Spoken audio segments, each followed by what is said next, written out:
Okay, well, welcome everybody. And tonight is going to be an exciting night. I titled it a Jubilee Workshop. So I want to welcome everyone that could join us and those that will be viewing this after we upload it to social media. And thanks for joining us on our Jubilee journey. We are a group of believers in Yahushua HaMashiach, Jesus the Messiah, that while studying the book of Daniel, we were led into understanding more about Yah's Jubilees. So please do not view these sessions as us having all the answers. We are simply searching the scriptures and seeing if these things be so. We will be looking at various perspectives to see which ones align with scriptures and which ones do not. We do not get into the right and wrong paradigm that causes division. We are one body in Him, and He has given each a function and a piece of the puzzle. We do not criticize, but do offer feedback to one another as Yah leads everyone in their sanctification process. We have all at one point believed something that we later found was incorrect. When we find an error, we correct it and we get back on course. These sessions simply record our journey. You will travel with us on our ups and downs and possibly take a few detours. We are learning, so if you would like to learn with us, please join. So again, just know as we learn, we may need to use an eraser a few times. After all, this is a Jubilee workshop. When a reporter asked Edison, how did it feel to fail 1,000 times? Edison replied, I didn't fail 1,000 times. The light bulb was an invention with 1,000 steps. I love that answer. Tonight, and as we have been going through the book of Daniel, we have been focused on the last 7 years of prophecy. And we realized that it's exactly 2,520 days. And one day soon, the Bible tells us there will be a last 7-year prophetic timeline. It will occur in the Jubilee pattern of year 7 of sevens, as is pictured above. There will be 7 last years, concluding with the 120th Jubilee, if our understanding of Genesis chapter 6, verse 3 is correct. This timeline will be exactly 2,520 days. The timelines are precise and clearly stated in Scripture. The prophetic timeline years are exactly 360 days, which separate them from seasonal calendars and balancing days. The timelines appear to require counting calendars. Remember the words that were impressed on me that early morning? Start counting. Jubilee calendars are groupings of 49 360-day years with 30-day months and a release in the 50th year. Jubilee calendar language appears to have been used by the prophets and scribes when recording historical and prophetic dates and time periods. These were separate and apart from other historical period calendars. There's always been multiple calendars. To understand certain dates in the Bible, one must understand the foundational common Jubilee language. It too was separate and apart from other calendars. And in order to understand the dating, one had to be on the same counting calendar incorporated in the Jubilee cycles, and I'll present examples of that. Daniel lived in a non-360 environment, but used a Jubilee calendar. John the Revelator lived in a non-360 environment, but prophesied in Jubilee 360-day language. And Ezekiel used Jubilee Dating in his book. This teaching is not attempting to change any person's understanding of their preferential seasonal calendars. This teaching is focused on the last 7-year prophetic calendar that should match an exact 2,520-day timeline. So what this teaching tells us is that though many believers presently are on different seasonal calendars, there is coming a day in which it will be essential to track on Yah's 360-day last 7-year prophetic calendar and start counting. The last 7-year prophetic calendar is not based on the sun or moon, but will use specific event markers and Moedim markers mentioned in Scripture that cannot be overlooked, which will become anchor dates for the last 7 prophetic years. So keep your primary calendar. But from what I have learned to date, we best also have and understand the format of a 360 30-day calendar now to prepare us for the days ahead and also to help us understand the dating throughout His Word.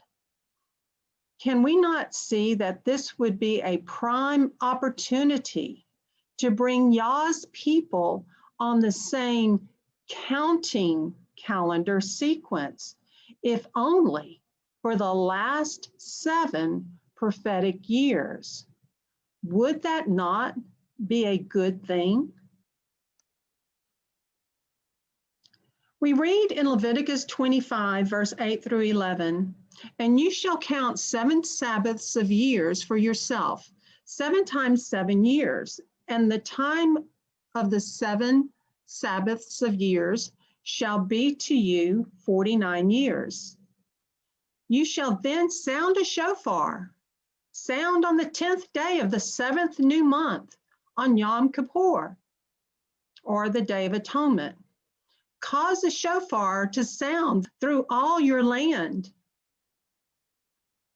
And you shall set the 50th year apart, and proclaim release throughout all the land to all its inhabitants. It is a Yovel or a Jubilee for you. And each of you shall return to his possession, and each of you return to his clan. The 50th year is Yovel to you. Do not sow nor reap what grows of its own, nor gather from its unpruned vine." So you can read about the year of Jubilee in Leviticus 25.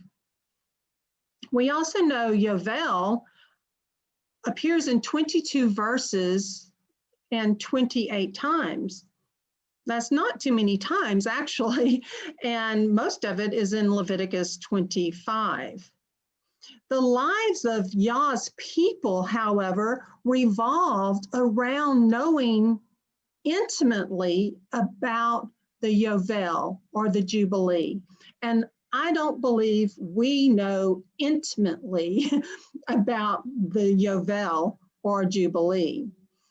Jubilee language is found throughout the Bible more often than just the word of Yovel, appearing 28 times. And I'm discovering more and more Jubilee language now that I understand some of these dates I've been reading were written in Jubilee language, and that's why I couldn't figure them out. We live in unusual days. I don't have to tell anybody that. Do I not? I mean, it's just really very unusual days we live in.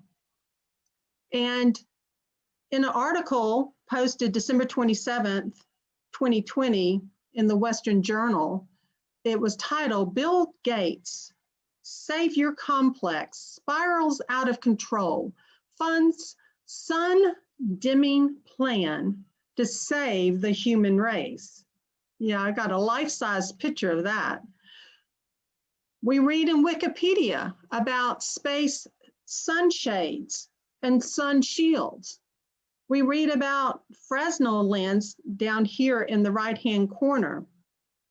The basic function of a space lens to mitigate global warming. A 1,000-kilometer diameter lens is sufficient and much smaller than what is shown in this simplified image. It would be only a few millimeters thick. So technology and the Space Force above our heads is advancing. I thought one good place to start with calculating and identifying Jubilee language would be with the age of Sarah and Abraham. Now in Genesis 23, we read, and Sarah lived 127 years, the years of the life of Sarah.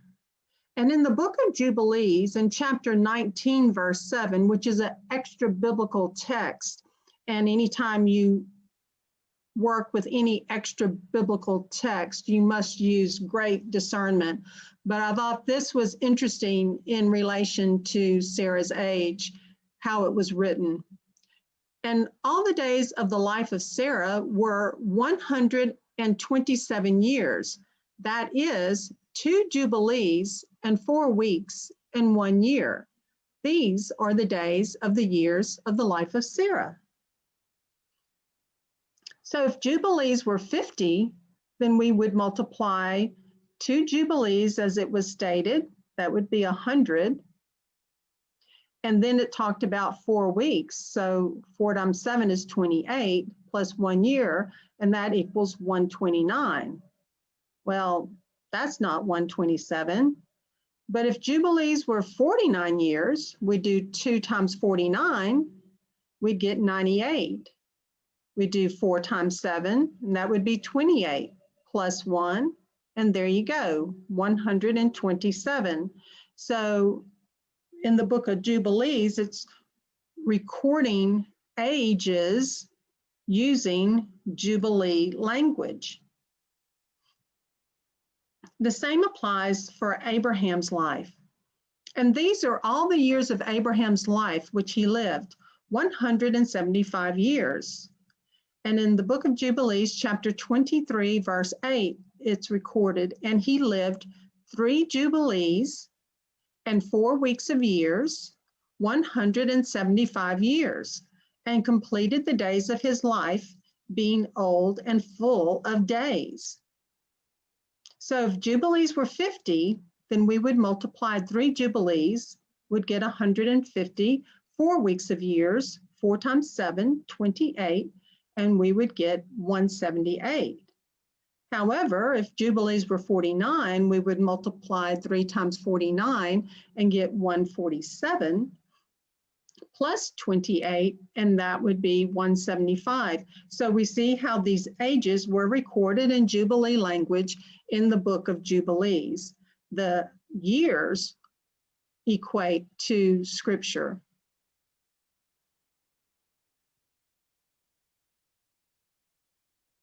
So is it 49 or 50?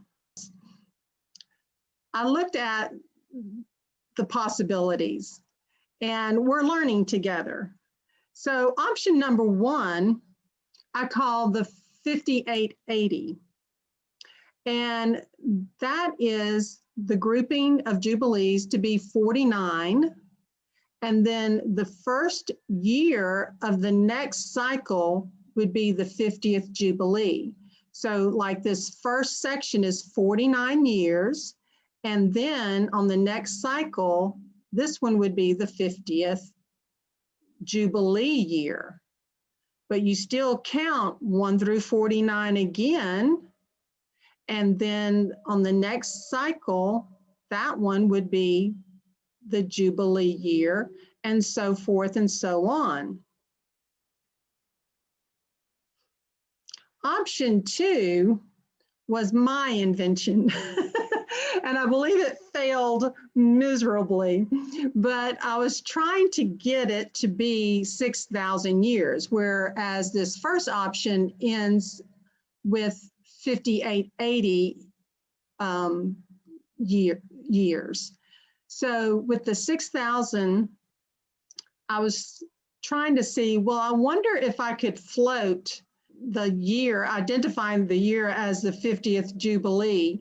Like on this first one, that would be the 50th, but then I would start counting after that and then advance it one more year and declare that one the 50th Jubilee. And it kind of, you know, makes this little diagonal along the way. It does end up at 6,000, but it's not going to cut it. It throws everything off. And option number 3, I've heard some people do this. And actually, I've heard one teacher say they had some pretty good results with it. I have no idea how they had good results with it. I'll look into it further. I'm not totally ruling it out. But this option gets you to 6,000 years as well, but it adds an extra 50th year. At this point in time, I'm going with the 49-year Jubilee cycle, with the 50th being on the next cycle, the first year there. So option number 1 is what my focus is on now. I am learning. I may change my mind, but that makes the most sense to me, and it coincides when matching up Jubilee language to the Jubilee calendar, which is the main reason. At this point, my main dilemma with the 5880 is that it seems to fall short of the 6,000th year. It would actually take 122 Jubilees to reach the 6,000th year. And I'm not quite sure how to resolve that, or if it needs to be resolved. So the 5880 leaves a 120-year balance. But we also know that millenniums are important in his word. We know about the 7th day. We know about the 3rd day language. We know about the 6 water pots turned to wine, signifying the first 6,000 years and leading into us tabernacling with Yahushua HaMashiach in the 7th millennium. We are right there at that door. And we know the scripture tells us a day is like 1,000 years. Option 2 and 3 throws the Jubilee cycle totally off, thereby displacing the consistent pattern of Jubilee language and Jubilee months recorded in his word. So later, we might find other options to consider, or we may go back to the drawing board on option 2 and option 3 and scratch around on those for a little while. I mean, I've even heard of Jubilee years that some people split them. So this is a beginning. This is a start. So understanding Jubilees will be a journey that will be developed and affirmed over time. And toward the end of this evening's session, we will actually look at the 5880. I do have a 6,000 one too, but we can look at both of them if you'd like. And they go all the way through to 5,880 years plus, and all the way through to 6,000 years. We can look at any Jubilee you want to look at. It's very interesting, and it's nice to have it all laid out in PowerPoint to where we can play with it. We can check different Jubilees out. We can find a scripture and go try to plot it, and so forth and so on.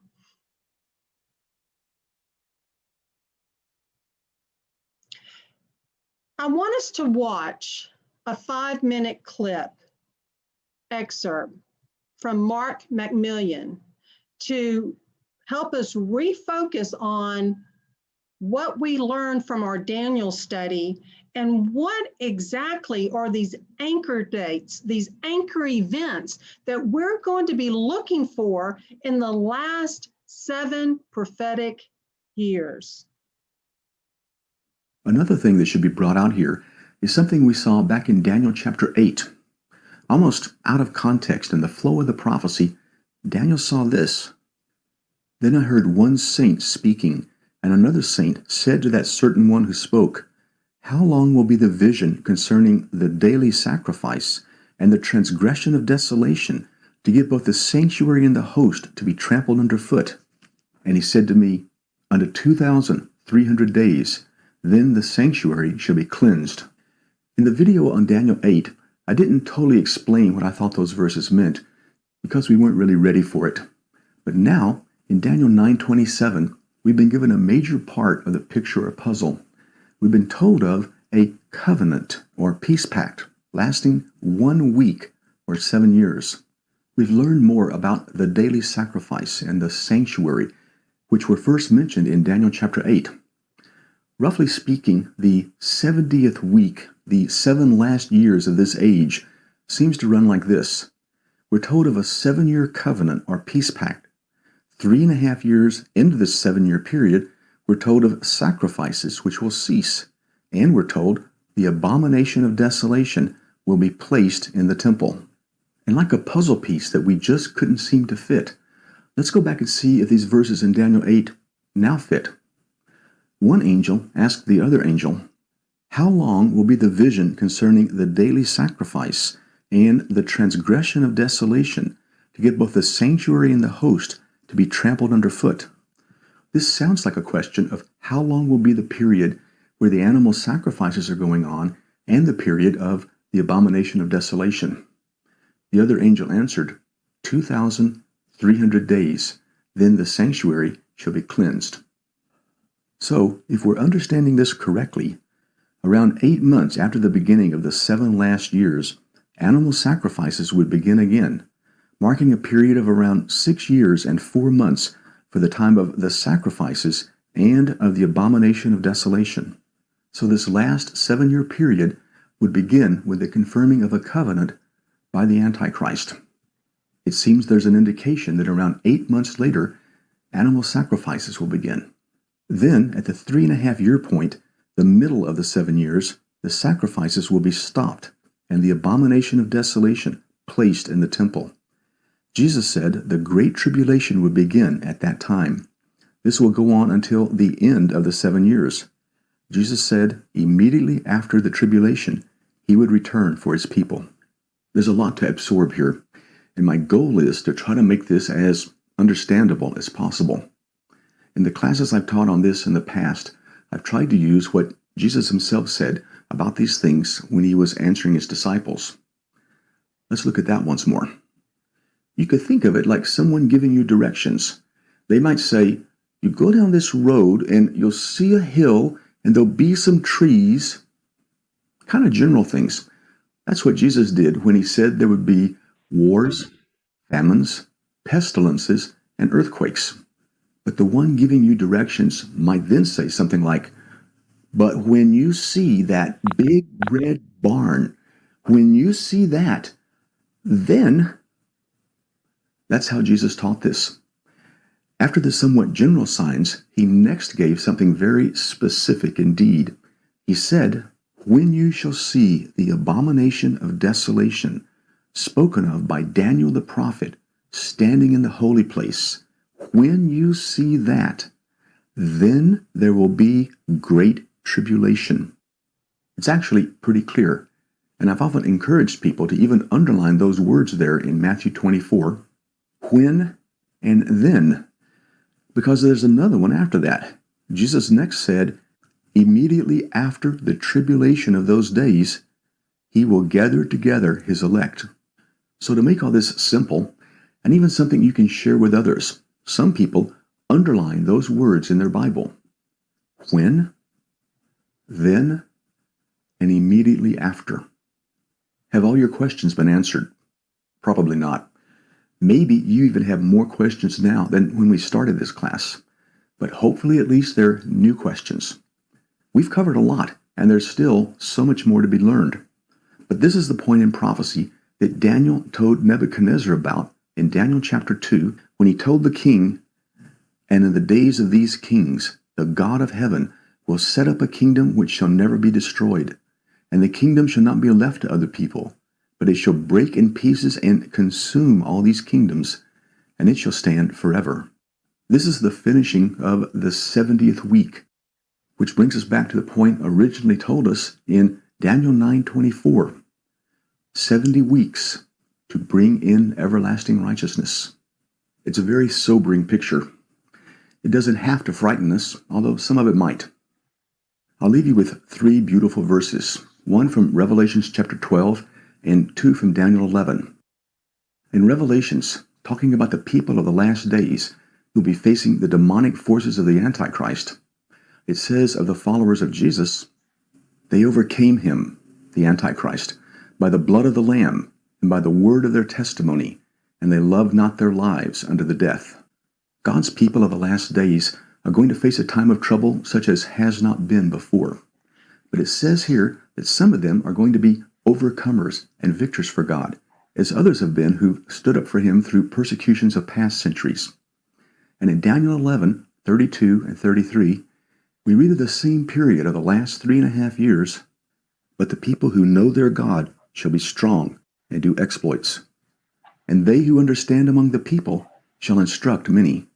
For believers during the last 3.5 years, some at least are going to be strong and do exploits. It's a promise from Scripture. They'll be instructing many, even during great persecution, even through things we never wished would happen. There's a purpose in this for the people of God, to try them and to purge and to purify them, even to the time of the end. There are 3 more chapters in Daniel, and Lord willing, Lord helping me, I aim to continue this series of classes. But this one here is one of the most important ones we'll have. I hope that you've understood it, and I hope that all of us will be prepared in our hearts for the future the Lord has shown us through these things. God bless you. Okay, so Mark went over some events that surround those last 7 prophetic years. He spoke about the covenant that would be signed and then broken in the midst of the week, 3.5 years. And he spoke about the 2300-day timeline, that period when the animal sacrifices will once again be lifted up and be trampling on the blood of Yahushua HaMashiach. He also mentioned that there's like a 8-month lull between the 2,520 days and the 2,300 days. He also mentioned Moedim markers. The end of days, the day of judgment will end on the day of atonement. And if we have 2,520 days, it will probably begin the first day after the Day of Atonement in the first year. Tentatively, that's the overlay of the last 7 years. So we see that the last 7 years in the book of Daniel is focused more on identifying markers, not the sun or the moon. I'm not taking away from present day calendars and tracking your present day calendar accordingly. Continue to do so. However, even like in John the Revelator's day, he was writing and prophesying in Jubilee language of 360-day years. And somehow throughout biblical history, they were able to record in the Bible. It seems, and as we get into this more, we'll see it ourselves. It seems like they had that common Jubilee language to keep everybody on the same page, not to pull from different calendars that would throw people off, but write it in a way that people knew what what Jubilee they were in, and they knew what year they were on that Jubilee cycle. And they knew what the Sabbath years were on that Jubilee cycle, and they knew when the Jubilee was to be. Now, last week, we had some questions about the month I identified as Moses's first day of the first month of the first year of the first year of 7. And I associated this month with being the same month as Joshua. So there was some question on whether or not that was correct. So I wanted to go back and revisit that and see, we as a group, what everyone concludes. So that was questioned on whether that first month was Moses's month. And I received those questions, and I process them. I have to go back and I have to cross-check and verify. We do know in Exodus 12, verse 2, it says, "This new month is the beginning of new months for you." It is the first new month of the year for you. So I had 2 people offer feedback on why they felt Moses's Exodus did not take place in the first month of the first year. But only one made my light bulb go off, and that was when I had met Daoud and started talking to him about Jubilee calendars and plotting that. So Daoud spoke in Jubilee calendar language, and as soon as I saw his calendar, I knew exactly what the question was. And now, because of that, I have a better way to evaluate and look at it. So the first feedback came to me in an email. It said, "Shalom, Libby. I really like what you did last night and wanted to comment accordingly. What you have done is needed very badly and is ultra important. However, I am fully unable to agree with the first year being the pattern Yahweh gave Moshe. Nowhere in the scriptures did Yahweh tell Moshe of the first cycle of the week of the first month. It simply is not written. Passover that year was on a 3rd cycle of the week.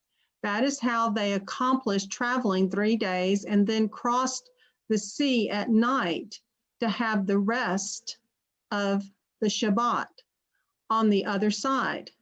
Not only the people had been traveling since dawn that preparation morning, but the livestock as well. And if you push the livestock too far, they die.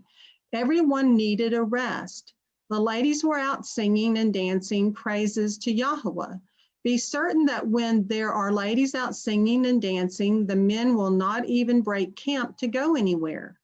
That 4th day after leaving Ramses was the 7th day Sabbath. These factors makes it impossible for the first day of the year to be on the first cycle of the week. We have this in our Exodus, Mitzrayim to Pentecost, Mount Sinai PowerPoint. The detail there is nothing short of fascinating. In the Exodus, it took us a long time to discover what is written. It has to do directly with the 3 commands to travel 3 days to go into the wilderness. I struggled with this study for over a year until a friend told me that I must include through the Exodus account with absolute precision to enable him to be with blinding accuracy on the mount on the 50th day of the pattern for Shavuot. The first year pattern that you showed last night is not the pattern of the Exodus account. Please do not get me wrong. I really like the message that you have set forth about the patterns for the final 7. That this 360 is a reset at atonement. I do understand about the Jubilee starting after Atonement Day and operates separately and fully independently from the Shanae worship year cycles is one that I will have to look more closely at. Not saying you're wrong, just that I need to look at this harder. Thank you for the work you have put forth. May Yahweh bless you always. And I vaguely remembered that teaching. And when I talked to Daoud, he had it plotted and had it identified in Jubilee language that made it more clear to me. I could instantly track with the pattern of that particular month in question. So here we note that it would be in year 2, the first month of year 2. All right, so we see they're talking about the same thing in different ways. So the Passover that year was on a 3rd cycle of the week. So right here, Exodus, Passover, 3rd day of week. So here we go, 1, 2, 3. So that matches. And also, it was that 4th day after leaving Ramses was the 7th day Sabbath. And also, they also traveled 3 days. So the 3 days journey was the 15th, 16th, and 17th. And the 4th day after leaving Ramses was the 7th day Sabbath right here on the 18th. So now I understood what calendar, what year it fell in, and what month it was. So you see how relevant being able to communicate in Jubilee language, how much it helps everybody be on the same page. And the Jubilee calendar helps us cross-check and verify. So what was being conveyed was that it appeared I had the wrong year. They understood the first month of the 2nd year as being the Exodus and not the first month of the 1st year. So the Jubilee language, by showing the calendar and the identifying the year and the month, expedited the answer. It also uncovered that we must incorporate Jubilee cycles as an additional witness when we are studying calendar. And, you know, personally, I do not live in calendar land, even though I've ventured into calendar land by studying the book of Daniel. So, but the more I read and understand about the Jubilee cycle, it seems like we should have studied this long ago. So, Jason, I don't know if you have signed on, but I put on coral lipstick so you would recognize me on this light bulb. So the light bulb is me, Jason, with coral lipstick. Inside joke. Okay, so we pull up the template. We'll pull up a template of the 49-year Jubilee cycle, okay? Now, this 50th year I have here would be actually in the next cycle. So I had this year marked, this first month of the 1st year. And I'm being asked if it shouldn't be the first month of the second year. And I pondered that. Matter of fact, I started thinking, well, maybe I don't have this right. Maybe I need to go ahead and, do some correcting. And honestly, I did. It was very time consuming. I was looking at my video. I was putting more clips in it. I was updating a different document, because honestly, I do try my very best to give accurate information. But just looking at this screen, you can see that it can be a little intimidating, and it is something that we are learning together, and it is a new thing for us. And so I pondered, did I miss something? So I asked myself, if the Exodus took place in the first month of the second year, see the second year column? All these calendars under the second year column are the same. All the calendars under the first year column are the same. And same under the third, fourth, fifth, sixth, and seventh. They all have the same pattern each year. Okay? For some of you that may have not been here last week, I just wanted to clarify that. And then over here to the left, you have the weeks of years, if you will, like year 1 of sevens, year 2 of sevens, and so forth and so on. And over here is just numbering them. Well, that's 7 years. This is 14 years total, 21 years total. And we're going to look at a template that will take us all the way down to 5880 and even into 6,000.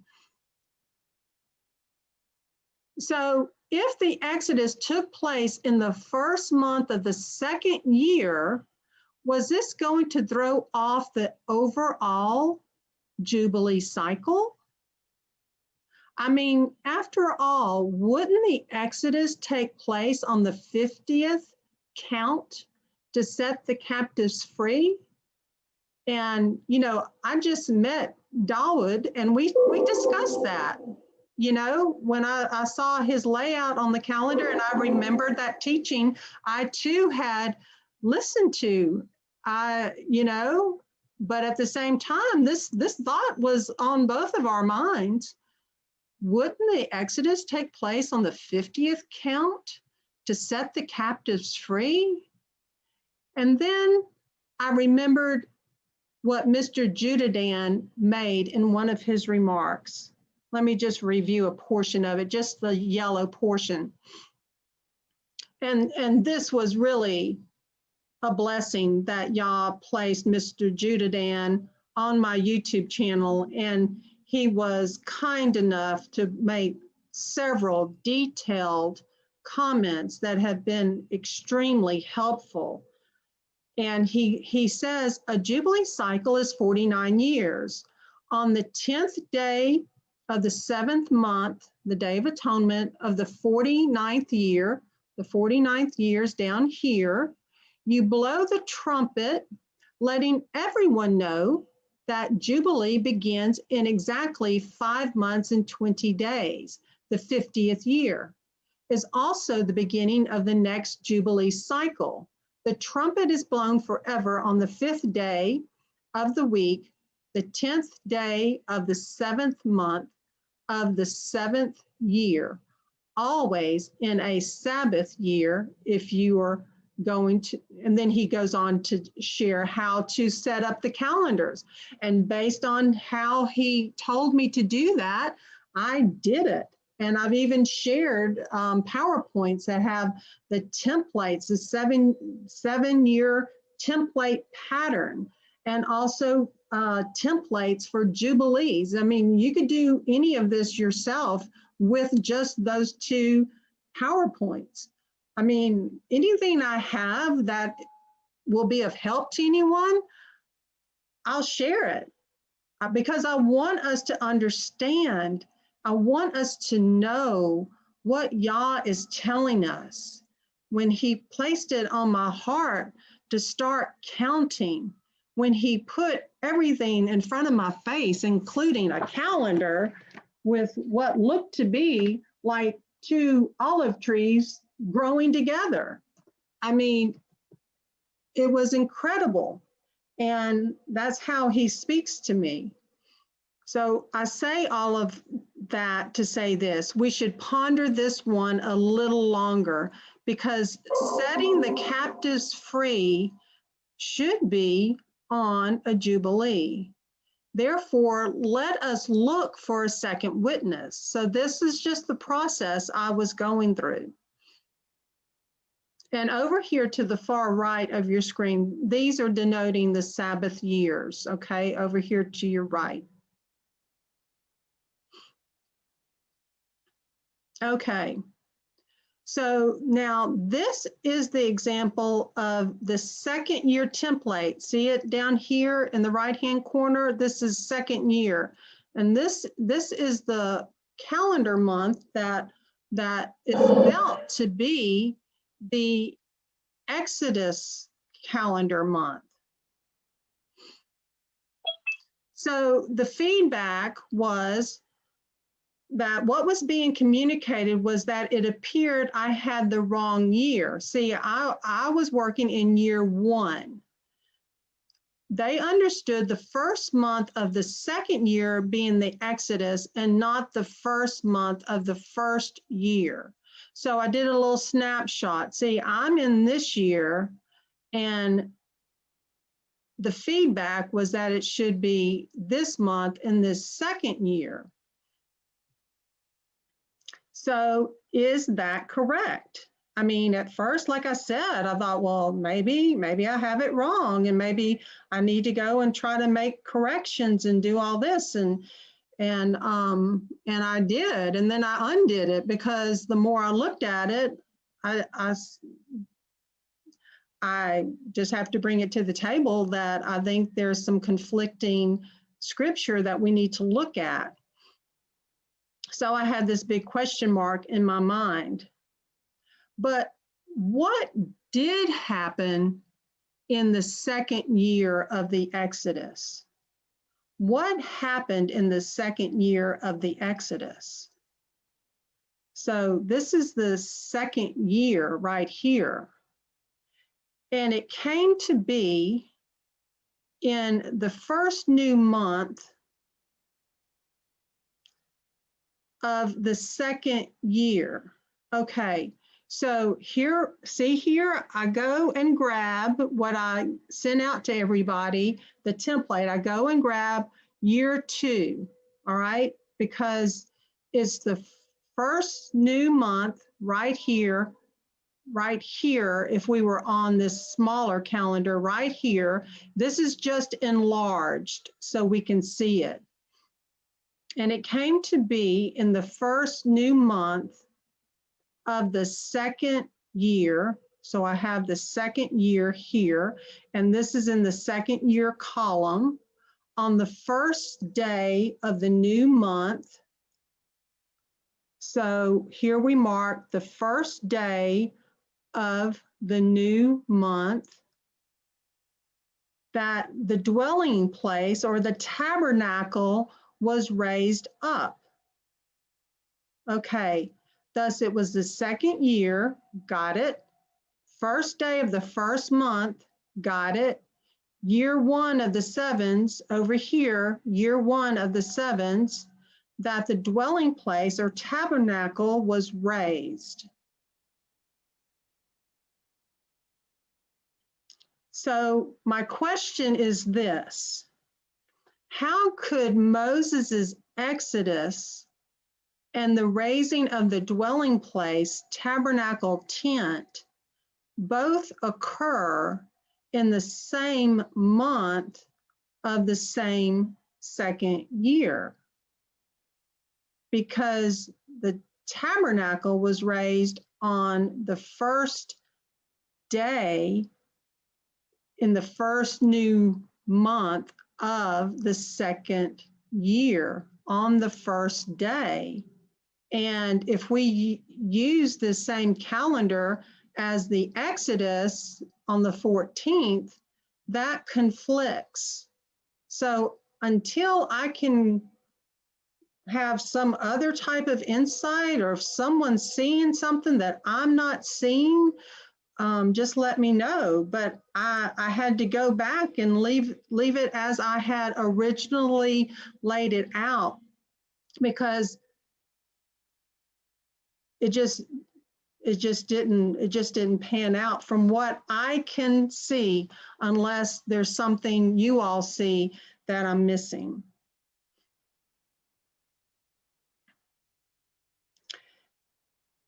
So I was also looking at the book of Jubilees. Now, I know that's an extra biblical text, and I usually do not wander into extra biblical text, but I was gleaning some information off of it, and I will use it with discernment.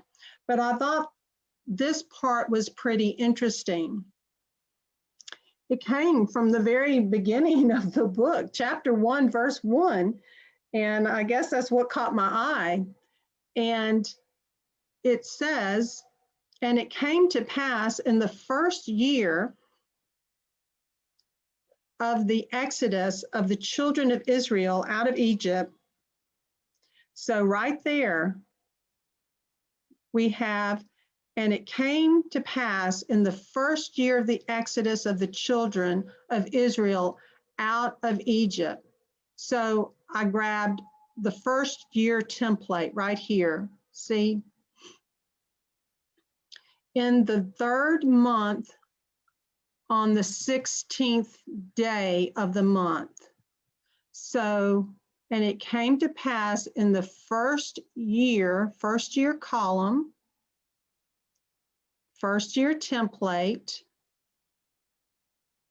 of the exodus of the children of Israel out of Egypt in the third month. That's the third month. And this is an enlargement of that third month. On the 16th day of the month, and I marked that there, that Yahweh spoke to Moses, saying, "Come up to me on the mount, and I will give thee 2 tables of stone of the law and of the commandment, which I have written, that thou mayest teach them." And Moses went up into the mount of Yahweh. And the glory of Yahweh abode on Mount Sinai, and a cloud overshadowed it 6 days. Now, I'm just going ahead and plotting this because I'm in a Jubilee calendar and I'm tracking it, and I'm reading extra biblical scripture. And this is an exercise, isn't it? This is a way to learn how to work with these calendars and see if they truly make sense or not.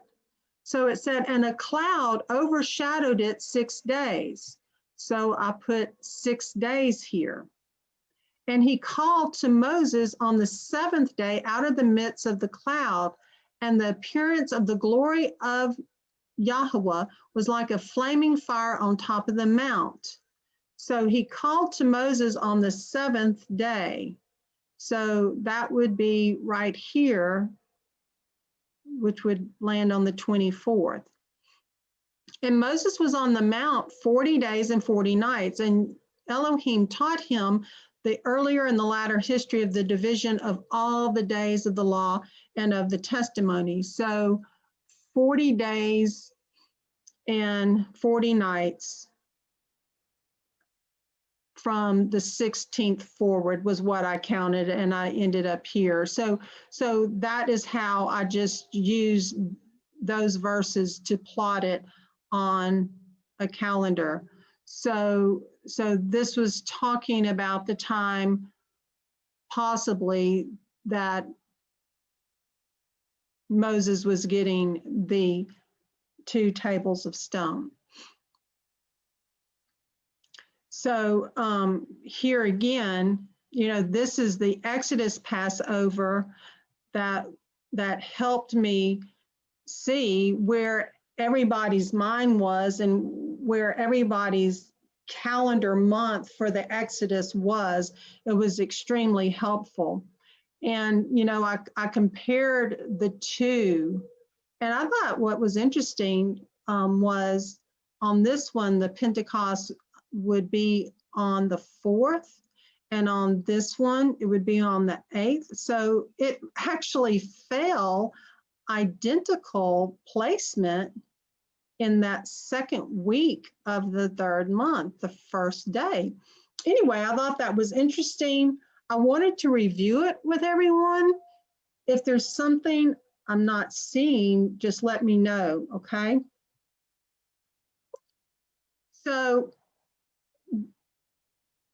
in 2 Chronicles 36:21, it reads, in order to fill the word of Yahweh by the mouth of Jeremiah until the land had enjoyed her Sabbaths, as long as she lay waste, she kept Sabbath until 70 years were completed. So 70 years times 7 equals 490 years. For 490 years, they did not let the land rest. And they would be exiled 1 year for every Sabbath year rest not observed. So we get our template, and we have our first 49 template as an example, and then I went and grabbed the one that ends in 490. So we have, you count them, this is the first week, second, and so forth. So that's 7, and then ... all the way to 70 down here. 70 years of Sabbath years, okay? So that says 490, and it's labeled up here Jubilee 9, and after the Jubilee is established on the Day of Atonement on this 7th year, then the following first year of the next cycle, I don't have that on here, but it would fall right here, and it would be Jubilee 10. So the 490th year equals 70 Sabbath land rest and equates to 10 Jubilees. So 7 times 70 equals 490, or 490 divided by 7 equals 70 years. So 490 divided by 10 equals 10 Jubilees, or 70 Sabbath years. All of that is saying pretty much the same thing. So that's Jubilee language, and that's Jubilee calculation, and another affirmation that, in my mind, that a Jubilee is 49 years, and the next year is the stated Jubilee year of release.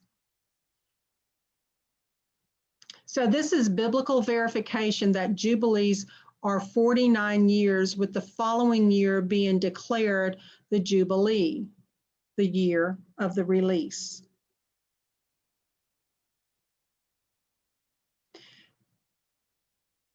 So at this point, I do see this month being Moses' first day of the first month of the first year of 7. And I do see that it really matches, of course, what Joshua experienced. Because Joshua and the people came up from the Jordan on the 10th day of the first new month, and they camped in Gilgal on the east border of Jericho. And the children of Israel camped in Gilgal and performed the Pesach on the 14th day of the new moon at evening on the desert plains of Jericho. And they ate of the stored grain of the land on the morrow after the Passover, unleavened bread and roasted grain on this same day. And the manna ceased on the day after they had eaten the stored grain of the land, and the children of Israel no longer had manna, but they ate the food of the land of Canaan that year. Daud also had a year 1 of 7-year cycle showing Joshua's Passover, and it matches exactly. So here we have Jubilee calendar language, year 1 of 7-year cycle. And so we're speaking the same language here. We have our Passover marked. We have our first fruits marked. We have the week of unleavened bread marked. We have the weeks marked. 1, 2, 3, 4, 5, 6. You can't see all of them. Let me back up a little bit. 7, and leading to the Pentecost on the 4th. And that was exactly where Daud had his as well. So this helps us all be on the same page. And there's no other more important time to be on the same page than in the last 7 years.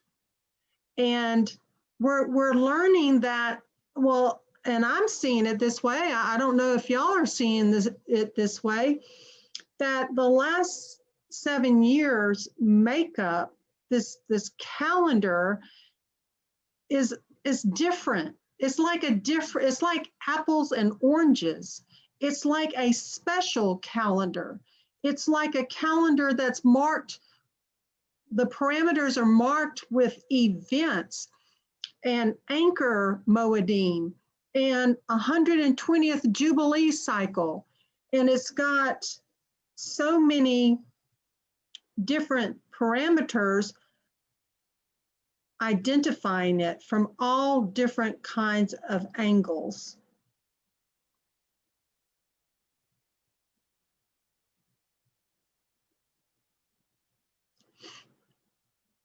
So Joshua chapter 4, verse 19, and the people came up from the Jordan on the 10th day of the first new month, and they camped in Gilgal on the east border of Jericho. And the children of Israel camped in Gilgal and performed the Pesach on the 14th day of the new moon at evening on the desert plains of Jericho. So we know it is in this first year column because that's the pattern of the month that it occurred in, because it was the 10th day of the first new month on the 14th day of the new moon. So the 10th day of the first new month, year 1, new month, in the year 7 of sevens, is occurring in a different year, of course, because this is number 42 over here. So this one will be 43. So this is just an enlargement of year 1 of this 7 of sevens, so you can see it better. So it matches the scripture exactly. So you can plot it. And we end up on the same page. Everything matched exactly. Therefore, it was the 43rd year of this Jubilee cycle, 10th day, the 3rd day of the week, which was like a Tuesday on the Gregorian of the first month, in the first year of the 7 of sevens. That is correct. They camped in Gilgal. So you can see how tricky it is. You have all these numbers, and so we have to give each other grace, and we have to keep our eyes open, and we have to cross-check and verify, and we have to give people feedback if they're missing something. I think last week I was calling Passover Pentecost, and I was calling Pentecost Passover, and I was just like, oh my goodness, I must have been tired. And yeah, usually I am a little tired by the time I get this studied and get it put together, and then have our sessions, but it's always fun to come together and share. Libby, can I say something? Absolutely. When you were reading that scripture, you were consistent in replacing the word new moon with new month, but in a couple of places you called it a moon. Was that an error? I try to call it month. It's in italicized, And I usually use the scriptures as my reference, and just by reading it, Carol Ann, sometimes I do slip and say moon, but do excuse me because I mean to replace it with month. But thanks for that correction and clarification for those that may not be familiar with the scriptures version. So anytime you see an italicized word, it was not actually in the scripture, and especially in the scripture, in the scriptures 2009, they replace it with moon a lot instead of month. So when you're reading something, you slip up a little bit. So thanks, Carol Ann. I'll try to make sure to say month. I appreciate that. You know, just stop me if I'm making some kind of error or need clarification. So last week also we plotted this, and I think this is a good review because there was a lot laid on y'all last week, and these charts may be confusing if you're not around them a lot. And when I was discovering the pattern of the Jubilee, the 49 years, and the construction of it, and the beauty of it, and the accuracy of it, I was just like, wow. And I said, you know, I wonder if it matches Ezekiel. So I brought these scriptures out last week, and it talked about, and if you've ever studied the book of Ezekiel, there was a question on whether the chapters were in proper sequence. And actually, Ezekiel chapter 1, verse 1 and Ezekiel chapter 1, verse 2 were very questionable, thinking it was just a docket identifying the scroll, and then the other was the actual year. But as I looked at this and I started to do the exercise of plotting it on a Jubilee calendar, it said, and it came to be in the 30th year. So here we are, 30th year, because this is 35, or this is 28, 29, 30. In the 4th month, on the 5th of the new month, so on the 4th month here, on the 5th of the new month, well, that's interesting. This one they translate 4th month, and on this one they translate new moon.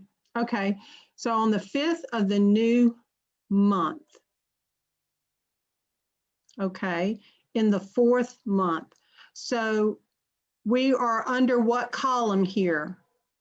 We are under column 2.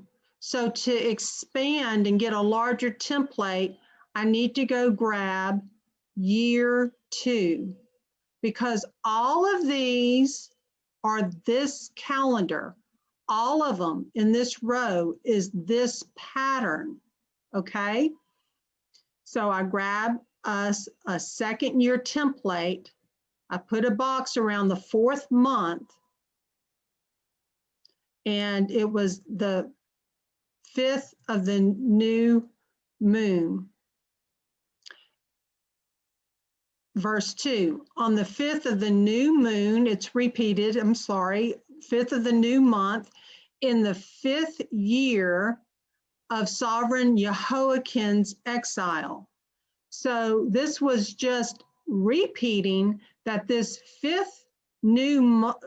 the 5th of the new month also identified the 5th year of Jehoiakim's exile. So there was no conflict in dating.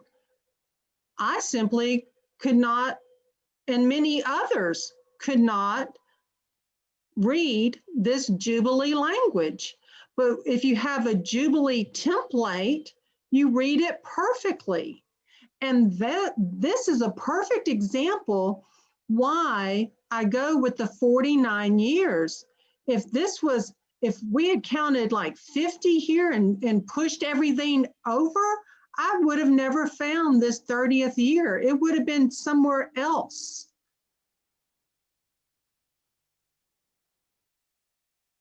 All right, so that's just one verse. So will it remain consistent if we plot some more of Ezekiel chapters?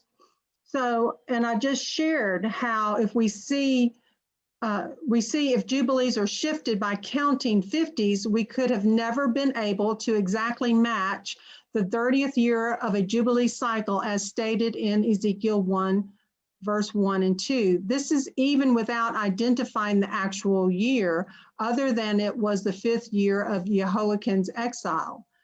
So I know this to be true because I did the plotting. I did 2 different 6,000 year templates, and I looked at it and I tried counting it different ways and to see what would happen. And that's why today I'm leaning with the 49. So doing chapter 8 in Ezekiel, it says, and it came to be in the 6th year. So it's like picking up from where we just left off here. And it came to be in the 6th year. 1, 2, 3, 4, 5, 6. So we're in the year 5 of 7s, and it came to be in the 6th year, in the 6th month.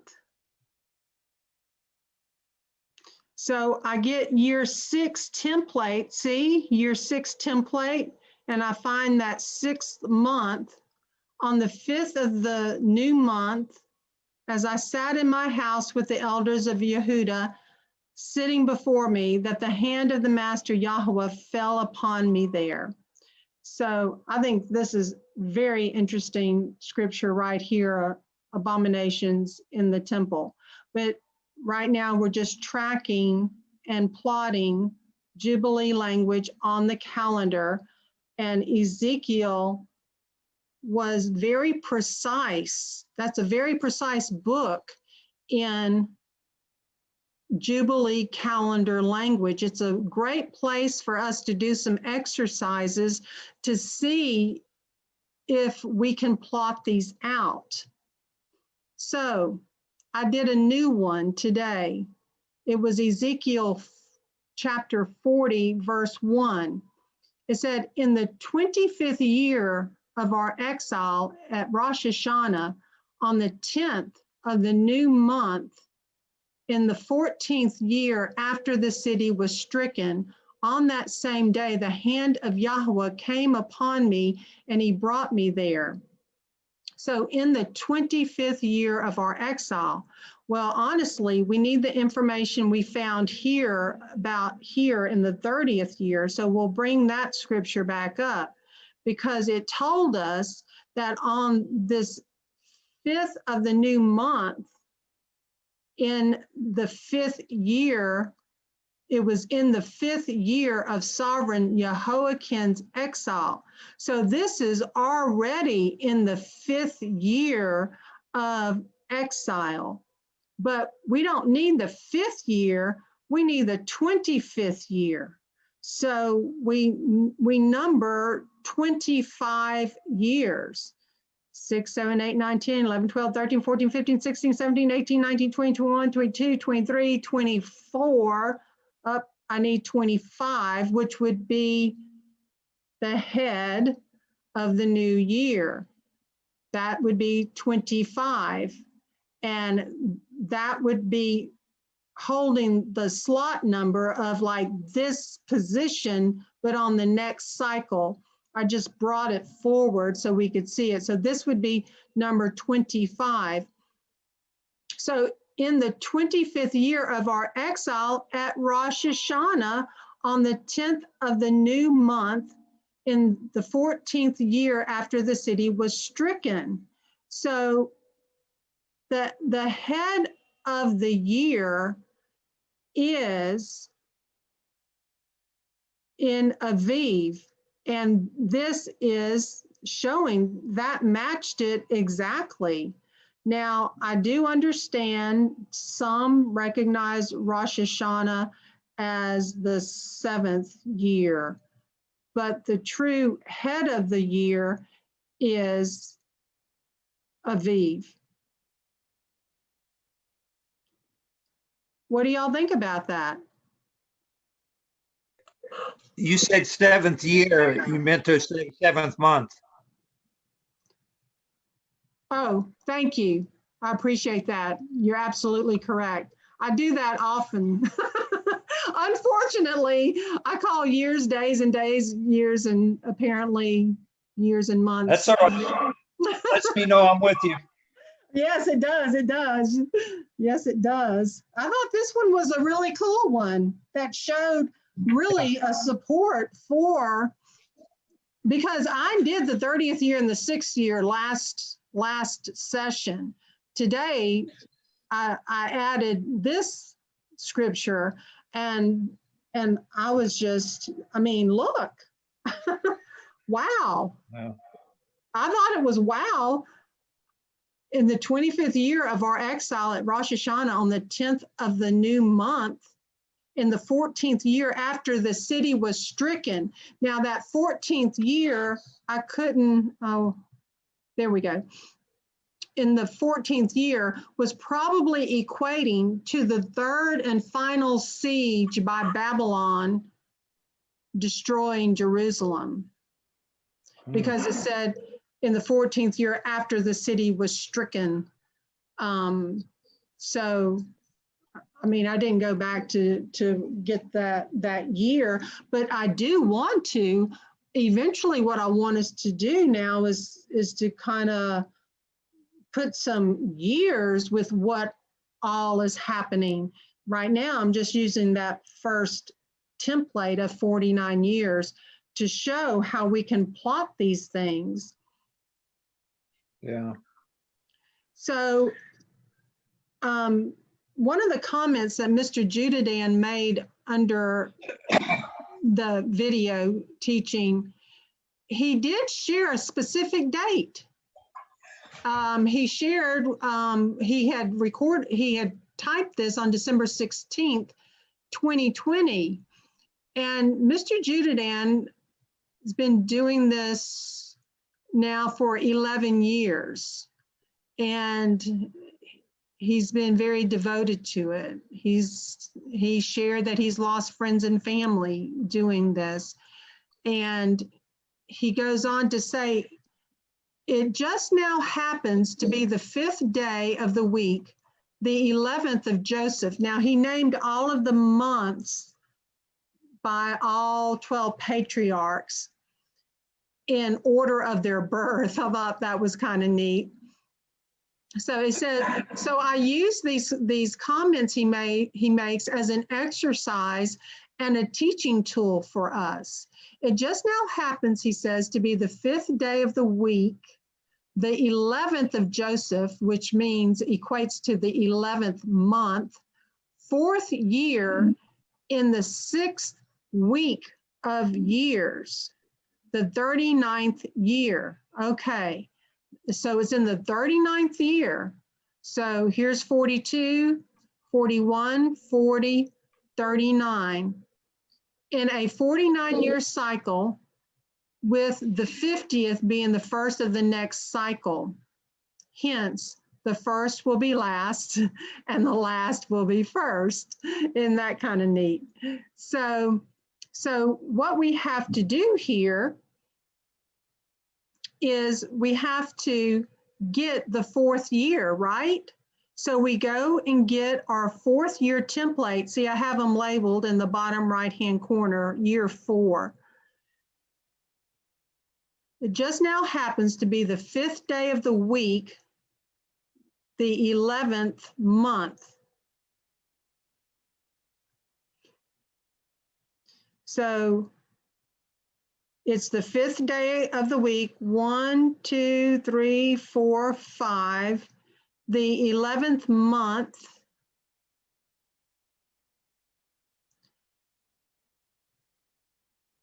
In the 4th year, identified right here. So So this is in the 4th year column. See this? It's in the 4th year column. It's the 39th year. And then I just enlarged it so we could see where he identified December 16th, 2020. Well, you know, I wanted to take it a little further than that. So according to Mr. Judidan, if December 16th is the 11th of the 11th month, then today would be December 29th, 2020 would be the 24th of the 11th month in the 39th year. I mean, I've never heard anyone tell me anything about any specific current date on a Jubilee 360-day calendar. So I found this very intriguing, and he's been looking at this for 11 years. I'm learning, I'm trying to share what I've learned, and also I'm trying to find out where we are on this prophetic calendar. So I couldn't resist. So enjoy the ride. Okay. So here we have the 39th year, and it's in the 11th month, and it's identified as year 2020. So I pulled the Jubilee template that leads to the 5880, okay? And placed it here. So let's see. Okay. And because I remember him sharing with me that he felt like we had about 10 more years. And I've heard people say that some feel like we have 10 more years. Some feel like we have about 3.5 years. And so different perspectives, but we're watchmen on the wall. We're watching and waiting. So I couldn't resist filling in these years just to see. And of course, this is a hypothetical example only. And it again helps us plot these things out. So then if this was the case, hypothetically, then these would be the last 7 years in the year of sevens leading to 5880, which is Jubilee 119 leading into Jubilee 120. So I thought that was just a fun thing to go ahead and plot. I have a question. Sure. Maybe it's my screen, but where's the year 2024? Am I not seeing it? Oh, well, maybe I did mess up there, Carol Ann. Okay, I did mess up. So that is, yeah, let me go ahead and change that. I don't know how I didn't count that right. But you see, so let's change it. So let's just go ahead and fix that right now. And so that's 2024 and 25. This is making it more interesting. 26.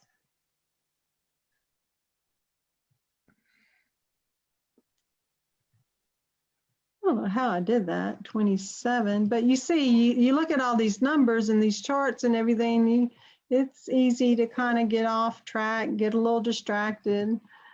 Oh yeah, I can understand. 29. Whew. 30. Yeah, how about that? So, All right, I got a question for you. Can you pull up year 2021 here, right next to the right of the yellow square? Can you enlarge that? the 5th column? Yes. Yes, I can go grab it. Let me show you how to do that. So I have a PowerPoint That's called template working copy, okay? So I need the Okay. 5th year. So I go and grab that. I do a print screen of it on my computer. I go into just Paint. It's real simple. And I Control V to paste it. I hit my little select. I grab it.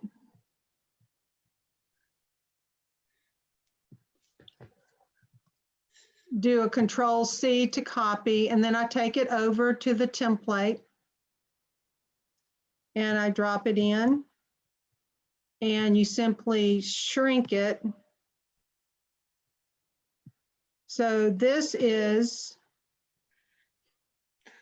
the calendar you want it enlarged, and I'll Okay. put it over here.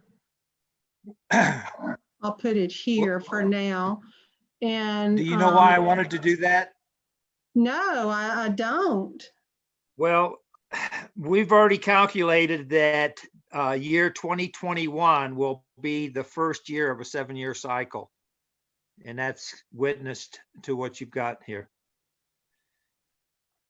So I wanted to piggyback on Judah Dan's work and pinpoint his accuracy, because the very next year, 2021, will be the first year of a 7-year cycle, and that's exactly what you've got up here. Now, I see 2024 as the first year of this 7-year last cycle instead of 2021. Well, let me see. They're so small I can't see the 2024. Yeah, it's over. Let me get my pointer. Okay. It's right here, 2024. And this is 2020. This is 2021, 2022, 2023. And so that last week, and if okay, I'm seeing. Oh, okay. Yeah, 2024 through 2030. Very interesting. So yeah, we all may vary a little bit, but I thought it was great to do this exercise and plot that. So I'm just going to delete that one calendar. And I have something to share, sure. just of interest. Going back to that other screen you just had, Libby. Okay, so let me share. So we're plotting the current date as best we can, and it's in the 39th year, and we applied the years 2020, 21, 22, 23, 24, 25, 26, 27, 28, 29, 30. And of course, this is all hypothetical. So this last row would be the last 7 prophetic years. And in this example, and then of course, this is leading into the Jubilee, the final Jubilee after the Day of Atonement, after the Day of Judgment in the book of Revelation. Okay, Carol Ann. I was just going to mention that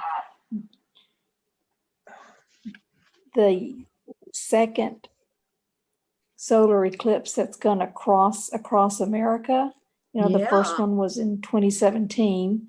The halfway point, just as a matter of interest, was December 14th this year. And the final solar eclipse that crisscrosses the U.S. directly over the San Andreas Fault happens in the year of 2024. Right. And I can pull up the date. It'll just take me a minute. Yeah. So I thought that August was 21st. interesting. Dawood was Is- just telling me about that, Carol Ann, before we got started on our session. So Dawood, you have the date? I think it's August the 21st. All right. That, So yeah, that's very interesting. Absolutely. I Absolutely. have a question, Okay. and I'm new and I don't know very much. I But can't see you, so I don't know who's speaking. Carol, Okay, Carol. I see you've got the year 2020 in a gold box. Right. That is, I've calculated the year 2021, the first day of 2021 is on the first cycle of the week. Would that not, and I could be wrong and I want to be corrected. And I thought I did this calendar from what CCC had on their thing. But for the year 2021, the first day of the new year will be on the first cycle. Would that not put the year 2021 actually down where you've got the 2024?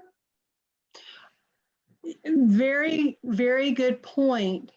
But how I would answer that, Carol, is that this is a whole different animal than our seasonal calendars that we are following, because this is based on a 360, 2,520 day year.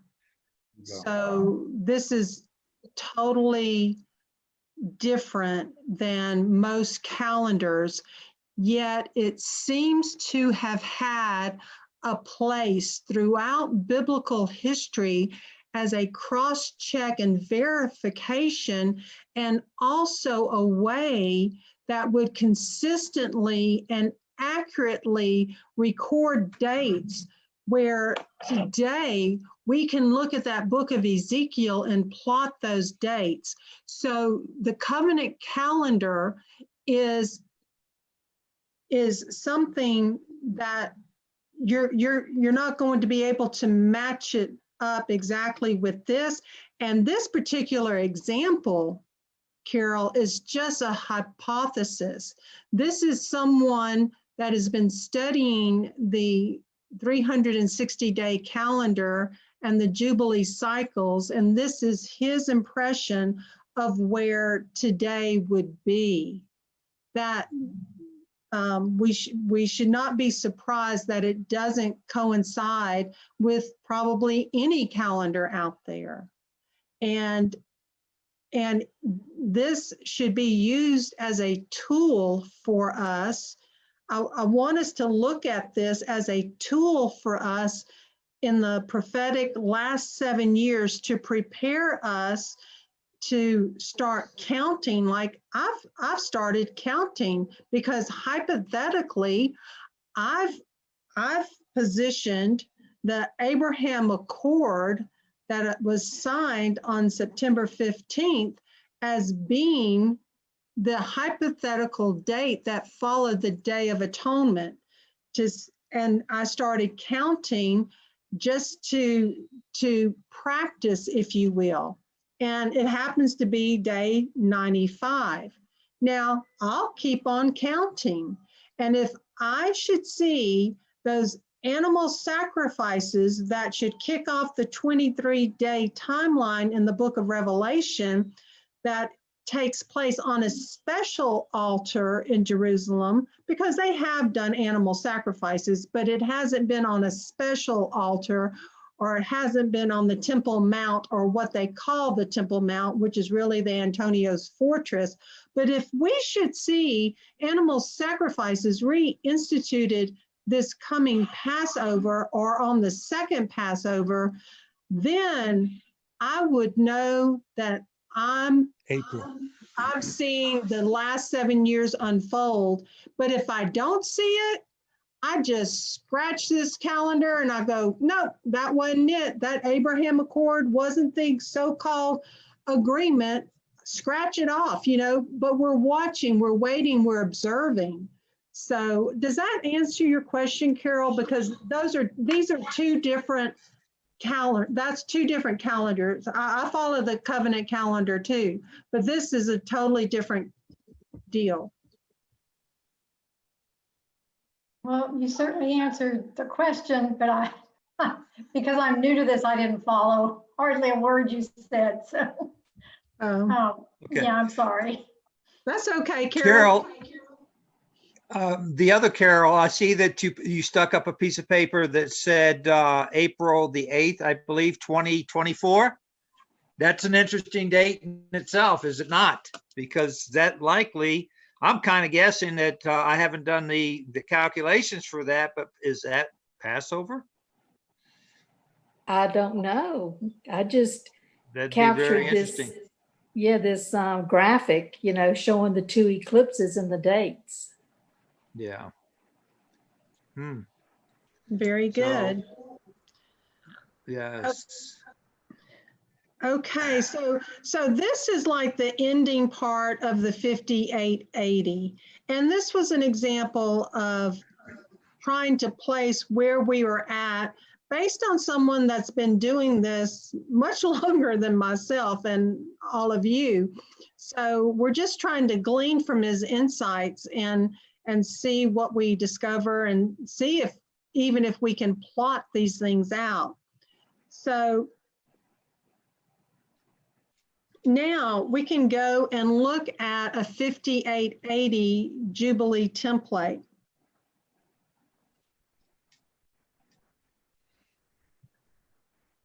Okay, now this is probably going to be a little boring because they're all blank, if you will. And I was trying to even get the transition to kind of look like it was turning a page, but it would not hold it. So the only thing you're going to see different is you need to, let me get my pointer. You need to look up here. Now I started with 0. I don't know if that's correct, but I started with 0 because the first Jubilee hasn't. And I started from creation because I have read in a couple of places that seems to be where the count should start. So I have the first screen 0 over here. I start counting the years. Okay, so that's the only things on your screen that's going to change when I advance. So we have Jubilee 1, and this is our first Jubilee. And you see the numbers over here to the right. They're advancing. 49 and 49 is 98. Okay, so Jubilee 2, Jubilee 3, Jubilee 4, 5, and so I'm just going to tick along pretty quickly here. Now these are all individual screens, even though it doesn't look like it because it's not transitioning, but you can see the counts.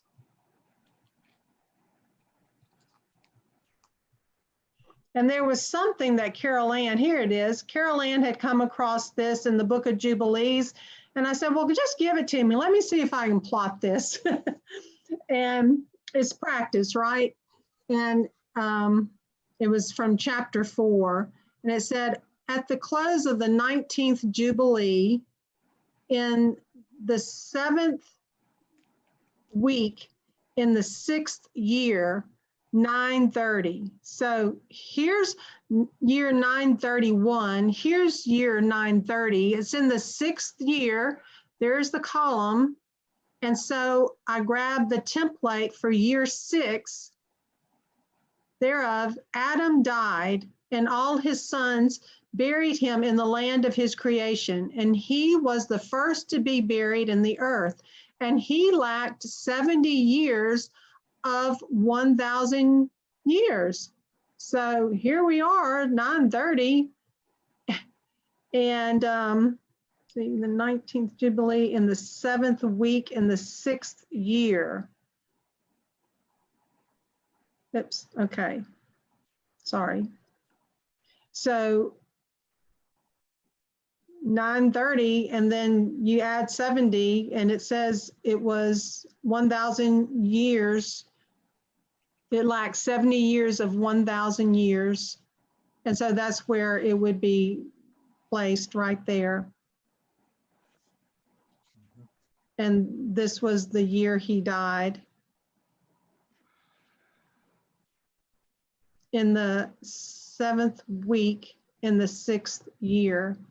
So this was another thing I wondered when counting weeks. We know how to count weeks to Shavuot. We count full weeks.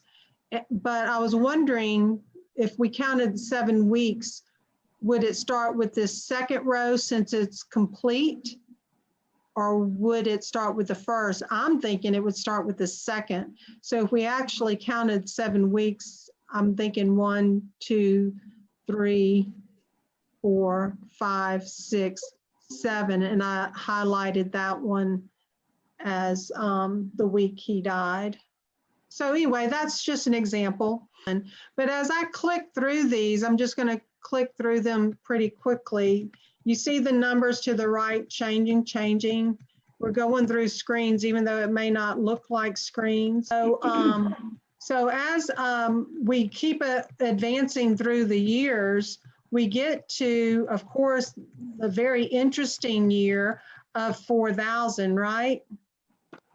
And this is where I have a dilemma, because this is the change of the year to the Common Era, or AD, however you like to share it. I know we've had some discussions on when was Yahushua crucified. Was it the 31st or was it the 28th? And we're still in the process of learning and studying those things out. But I couldn't resist to try to plot either one. But I was thinking that, so would, and I may need to move this 1 AD over. I didn't know with the change of the year if it should be here or 1 over. Do y'all think it should be 1 over? Should it be here? 1 AD? No, I think it's right where it's supposed to be. Right here on the 4,000? Yeah, just there. Yes. Yeah. Okay, so let's Yeah. count. Okay, so let's count and see where we end up. 1, 2, 3, 4, 5, 6, 7, 8, 9, 10, 11, 12, 13, 14, 15, 16, 17, 18, 19, 20, 21, 22, 23, 24, 25, 26, 27, 28, 29, 30, 31. So that's where it landed on this Jubilee calendar that is a template. And then I tried to do the 27, 28 based on a different birth date, not starting here, but starting like in 2 BC, or it could have actually been 3 BC.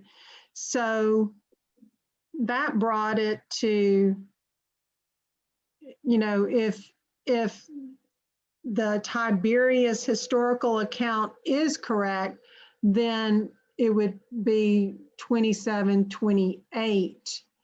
And if I needed to go back 1, if it should have been 3 BC, because I think I should have started in 3 BC, that 28 BC at least would be interesting in that 7th year column.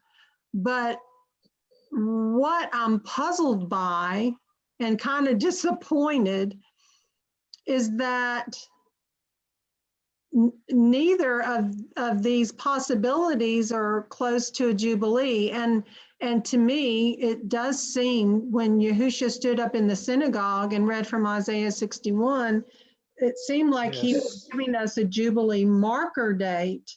So this is just the beginning of our introduction to Jubilees and understanding them and trying to figure out, you know, what we have and what we're working with. So of course we can just go all the way down and just rapidly go through all these Jubilees. And 100, 101 in the top left-hand corner, you see we're already on Jubilee 103. We can go to any Jubilee and plot these historical dates that we come across in Scripture. And then here we get to Jubilee 119 in the 5880, and that's here, which the next year would be the Jubilee on 5881. But see, that's the thing that bothers me about this particular format, is that that's falling on the 120th Jubilee, and we're not at 6,000 yet. So what I did was I made more copies of this sample, and I got to 6,000. So the 6,000 would be here, but it would be Jubilee 122. So this is why it's important to do these little templates and get an idea of what we're working with. And we're running a little bit out of time. So Can I ask you a question? yes, as a matter of fact, I think this is probably a good time to wrap it up and go into questions and answers. So here's my question. We've recently learned, most of us here, and I'm thinking that a lot of this is new to a lot of people here tonight. So we've learned recently that day start is very important, and that year start is very important. Yep. If we don't get the foundation right, then we're not going to get much right past that point. Right. Can you give some clarity as to where you get your Jubilee 120 start date on this? The 120th Jubilee ending Jubilee? No, yes, the start point. The starting point? Yeah, just like day start, just like year start, where's the start point for Jubilees? Creation. All my examples, I started with day 1 of creation, which would have been day 1 of week 1 on a Sunday. All right, so can you give us scriptural reference as to why you chose that, or you used that? Now it is recorded. I found it in 2 places, but one was in the book of Jubilee that said from creation. I'm trying to remember where the other one was. Where I will not strive with man, for he is flesh, and number his days to 120. Well, that's giving us the end, how long we can expect, how many Jubilees we can expect. But I thought you were talking about how do I know where to begin? Yes, I am.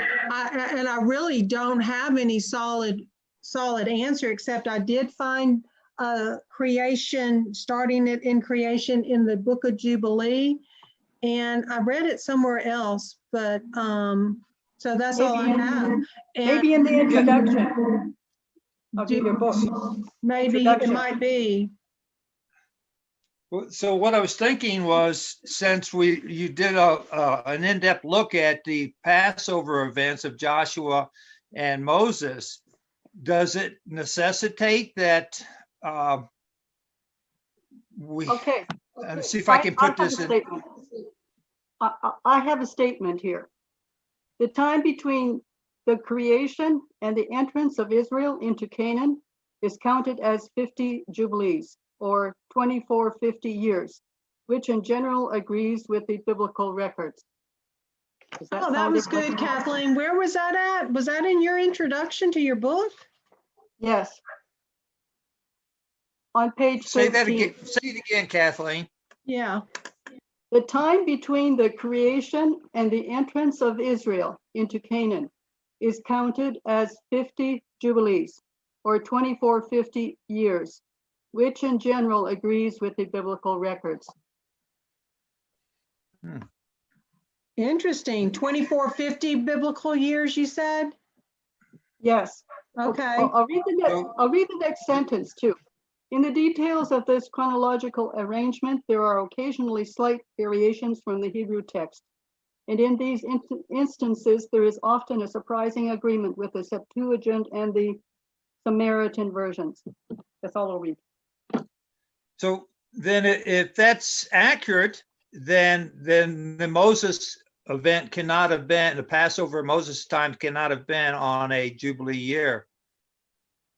That was only 40 years back from when they entered into the land of Canaan.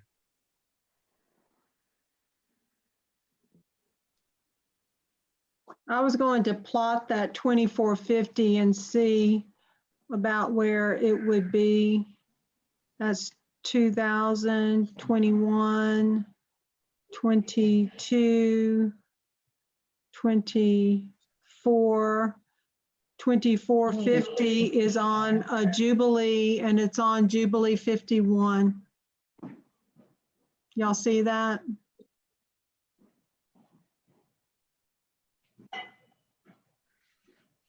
So 24,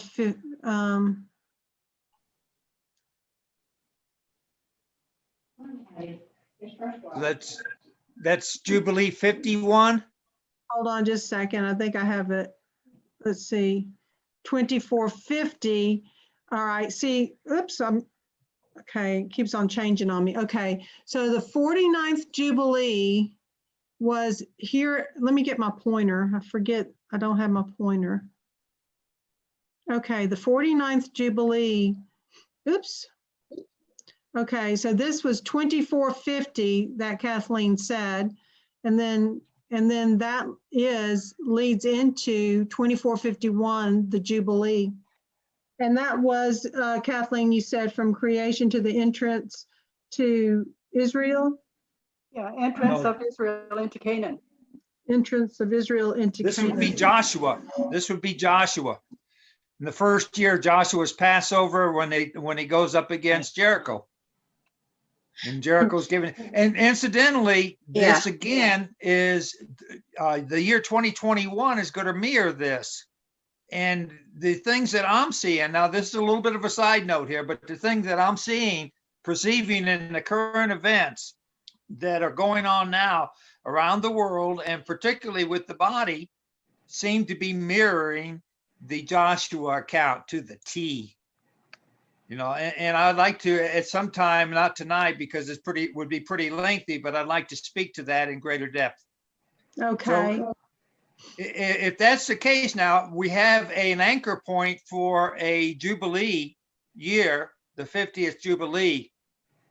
All right, so if we can calculate the time between then and now, or between then and Yahushua's Passover, or Yahushua's Jubilee, the year of release that he stood up and read Isaiah, then we should be able to get more accurate and start to pinpoint these things with greater accuracy. Yeah, that's all interesting. And in our session tonight, when we were looking at Joshua's entrance into crossing the Jordan, that was showing the 43rd year. So we'll have to do some more homework, but that's all part of the process, is just looking at these things and comparing scripture. But great input. And yeah, on that Moses's Passover, one of the key points that I'm struggling with is that the scripture clearly states that the tabernacle was raised in the second year, the first month of the second year. And so I don't see how we could have Moses's Passover in the first month of the second year as well. It would be taking place after the tabernacle was constructed. So we have to chew on this and we have to look at it a little bit longer. So I think, Betty, you have your hand up next, then Kim. Yeah, I just had a thought. SA10 has a calendar too, and I'm thinking back to when covenant calendar came forth, when that was revealed to people. And that was about the time that Agenda 2021 was coming about. Then SA10 pushed it forward to 2030. And so I don't know, that just crossed my mind because we were talking about 2030. Yeah, it's kind of interesting that Mr. Judidan's ended on 2030. Yeah. That's pretty interesting. Can I just make a side note? Yes, Bill.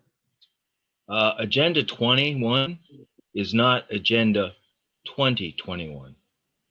It's Agenda 21st century. Ah, And that makes a big difference. Yeah, yes, it I does. stand corrected. Because You're right. because it's the end game, right? Yeah. Okay, Kim. There is, Oh. So when you were, I was just thinking back about when the children of Israel came out of Egypt. Remember, they wandered, because in Deuteronomy it says they wandered 40 years in the wilderness. So you could count backwards, because we know that Joshua's Passover is of the first year. Yes, Follows we the do first, know that. year one, right? Right. So we would go back, right, 40, to try to calculate Moses. But I've kind of always read that Exodus chapter 40, verse 17 as where you had read it was the second year. I always just kind of thought of it as it's their second year out of Egypt. It was their second year of their travel. So, because in Ezekiel, it seems like it gives 3 pointers: the 30th year of the 10th month of the something, where this one just says second year, first day of the month. I don't know. Yeah. Anyway, That That's gave them all. enough to make that helped. all the leather and all Something the about. stuff to construct the tabernacle. So it's food for thought, but well, Yeah. the scriptures actually speak very clearly to that. And I can't remember right off the top of my head, but it was the second year of their travel, of their journey, and from the time that they left Egypt.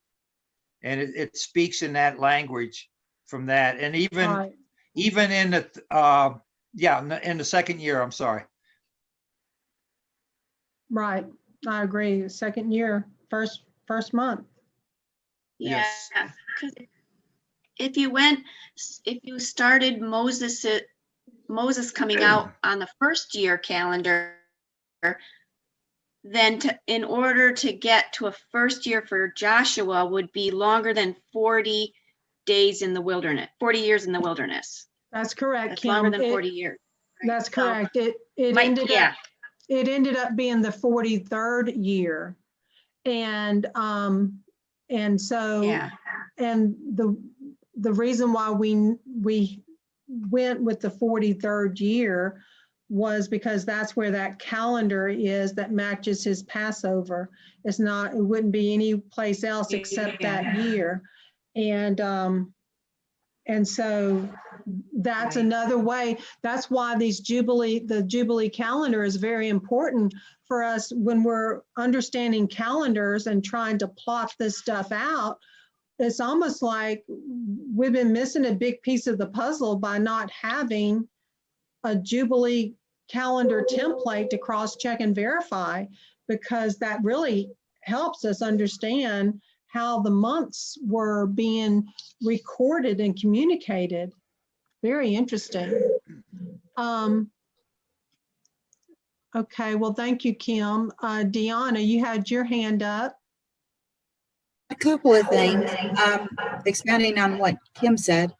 Yeah, they couldn't be the same year because 40 is not divisible by 7, obviously.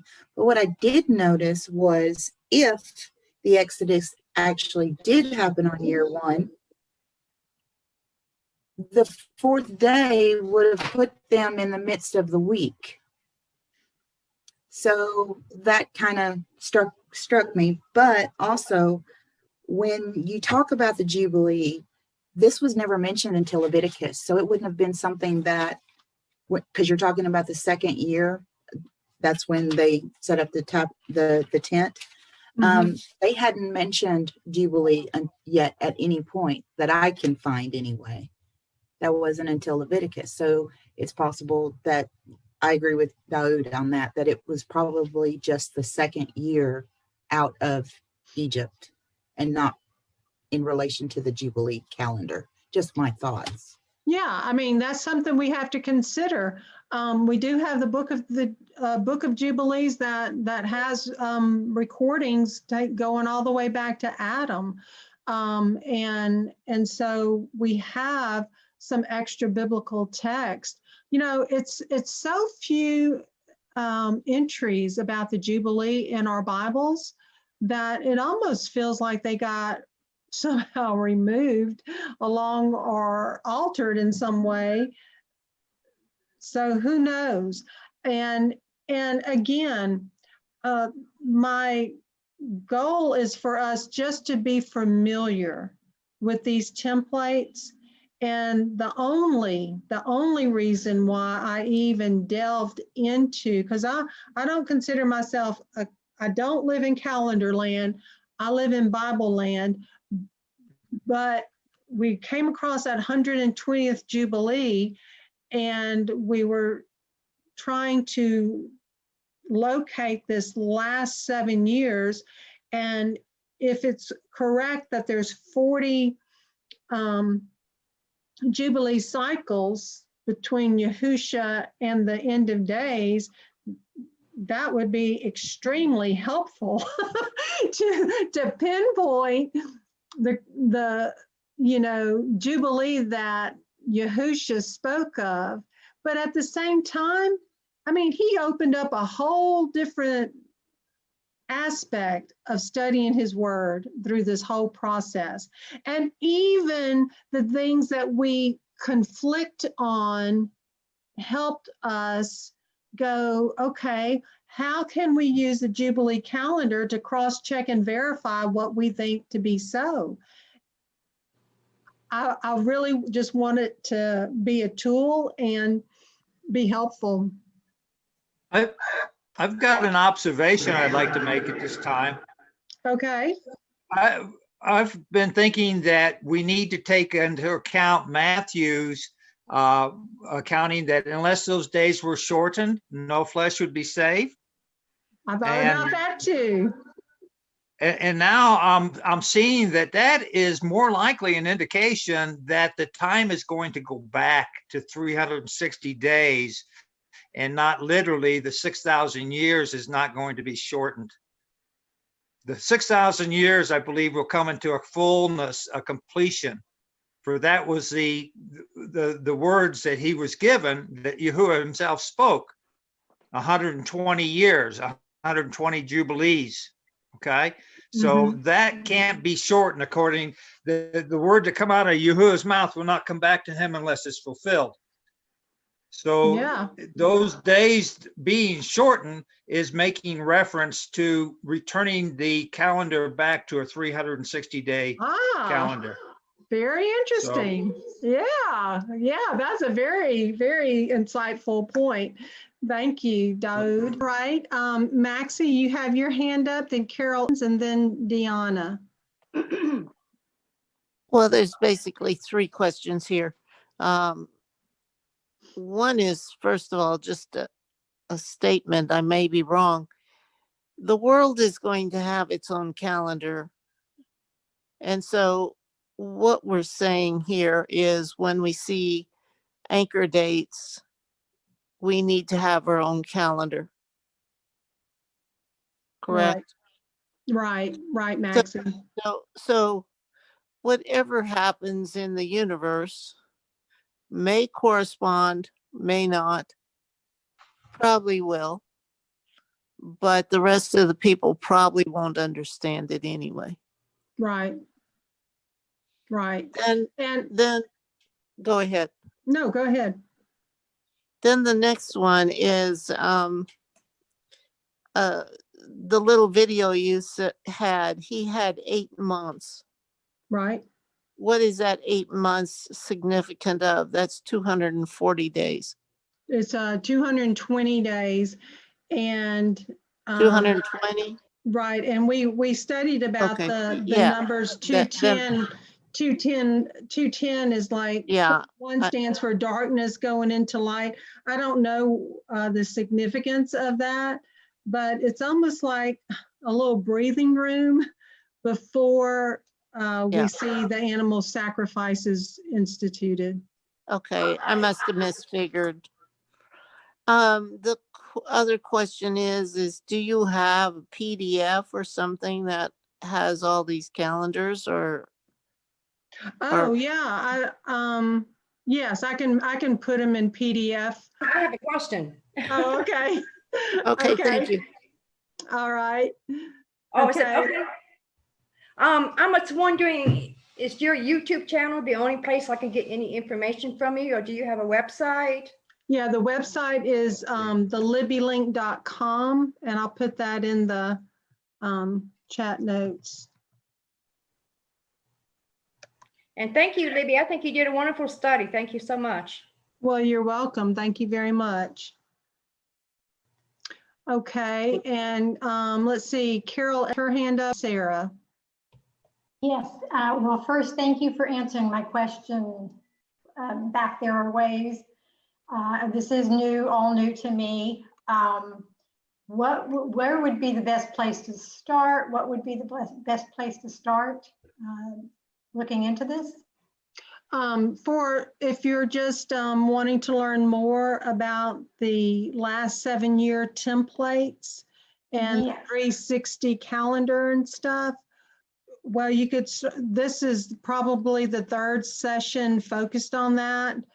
Two videos back was when I was being led to look at start counting and how we need to be prepared for the last 7 years. You know, we have printed out documents on natural care remedies. We have extra food and water and extra flashlights and batteries, but do we have a printed out calendar that we can count by and observe the last 7 years? If the internet went down, we didn't have each other as resources.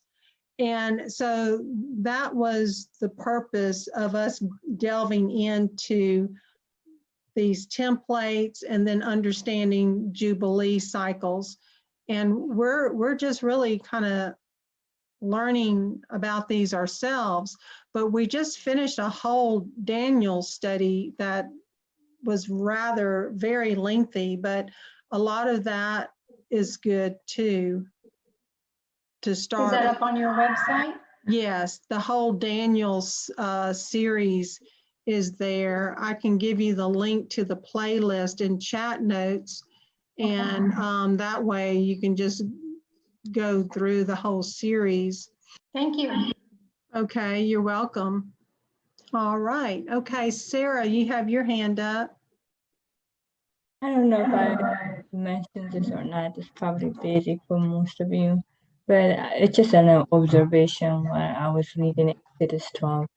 It just amazes me how Yahweh, when they were leaving Egypt, he didn't leave them confused. He specifically told them this is the first month. He actually gives them instruction what their first month of the year is. So I'm just curious. It's just an observation. He didn't he didn't let them just wander off and try and figure out what the Right. right calendar is. That's just, like I was saying, it's just an observation. That's right. That's right. I'm curious if he would do that for us too, eventually, he as we will. are, you know? Yes, I believe the first Exodus is our template for what will occur with the greater Exodus recorded in Isaiah 11:11. Most certainly will. He will most certainly make it perfectly clear, no guessing, of what he would have us do. And he has prepared us that have been focusing on his word in depth, because when this world gets turned upside down, people are going to be turning to you. All those people that you've been witnessing to that blew you off before, they will not blow you off anymore. And so they're going to come to us seeking, you know, what's going on, what's going to take place. What can I expect? I love the example we read about in our Daniel study book. It talked about 2 quadrants of soldiers. One quadrant was told they had to carry these heavy backpacks and go 20 miles. Another quadrant of soldiers was told they just needed to hike. They didn't know how far they had to go. Well, at the 18-mile mark, the people that knew that they had only 20 miles to go, they encouraged each other. Come on, you can do it. We only have 2 more miles. But the other group didn't know how long they had, and they grew discouraged and they gave up. So that's why it's important for us to know how long we have and be able to count and be able to be encouragement to others and for our own family. Thank you, Sarah. Okay, Deanna. Okay, here's another interesting little bit of information. We're basing the Jubilees on 360-day years, which we should. But we can't ignore the fact that for about 2,700 years, we've had 365 and a quarter days. And I just did a quick math. That is almost exactly 40 extra years. Wow. Yeah. So that's Wow. something that we might want to take into account as well. Right. No, that's very good. I love all these mathematical people. I can just whip that out. Thank you, Deanna. Okay, Kathleen. Yes, even though we've got these calendars, you know, we've got to be ready every day. Every day we've got to be ready. And some of us aren't ready yet, you know. True? Yes. That's true. Yeah. That's true. I'm hoping maybe that's why he led us to this topic. I mean, it wasn't something I was planning at all. And at first, I had very, very little information. I gave y'all all a very, very simplistic, rapidly put together counting chart. And we started there. And then behold, he sends this one guy that's been doing the 360-day calendar for 11 years to my YouTube channel to put a comment. He was the only one commenting and to put so much detail. It was a confirmation that Yahweh wanted us to look at this. He wanted us to look at this. He wanted us to understand more about this Jubilee calendar and the fact that it's been around and it's been running parallel through time. And and isn't it just amazing? That's the calendar language that is prevalent in Ezekiel. And I think we're going to find it more and more. You spoke well to the fact that Israel would look forward to the Jubilee years. And that was in the years that they observed the commandments and statutes of Yahuwah.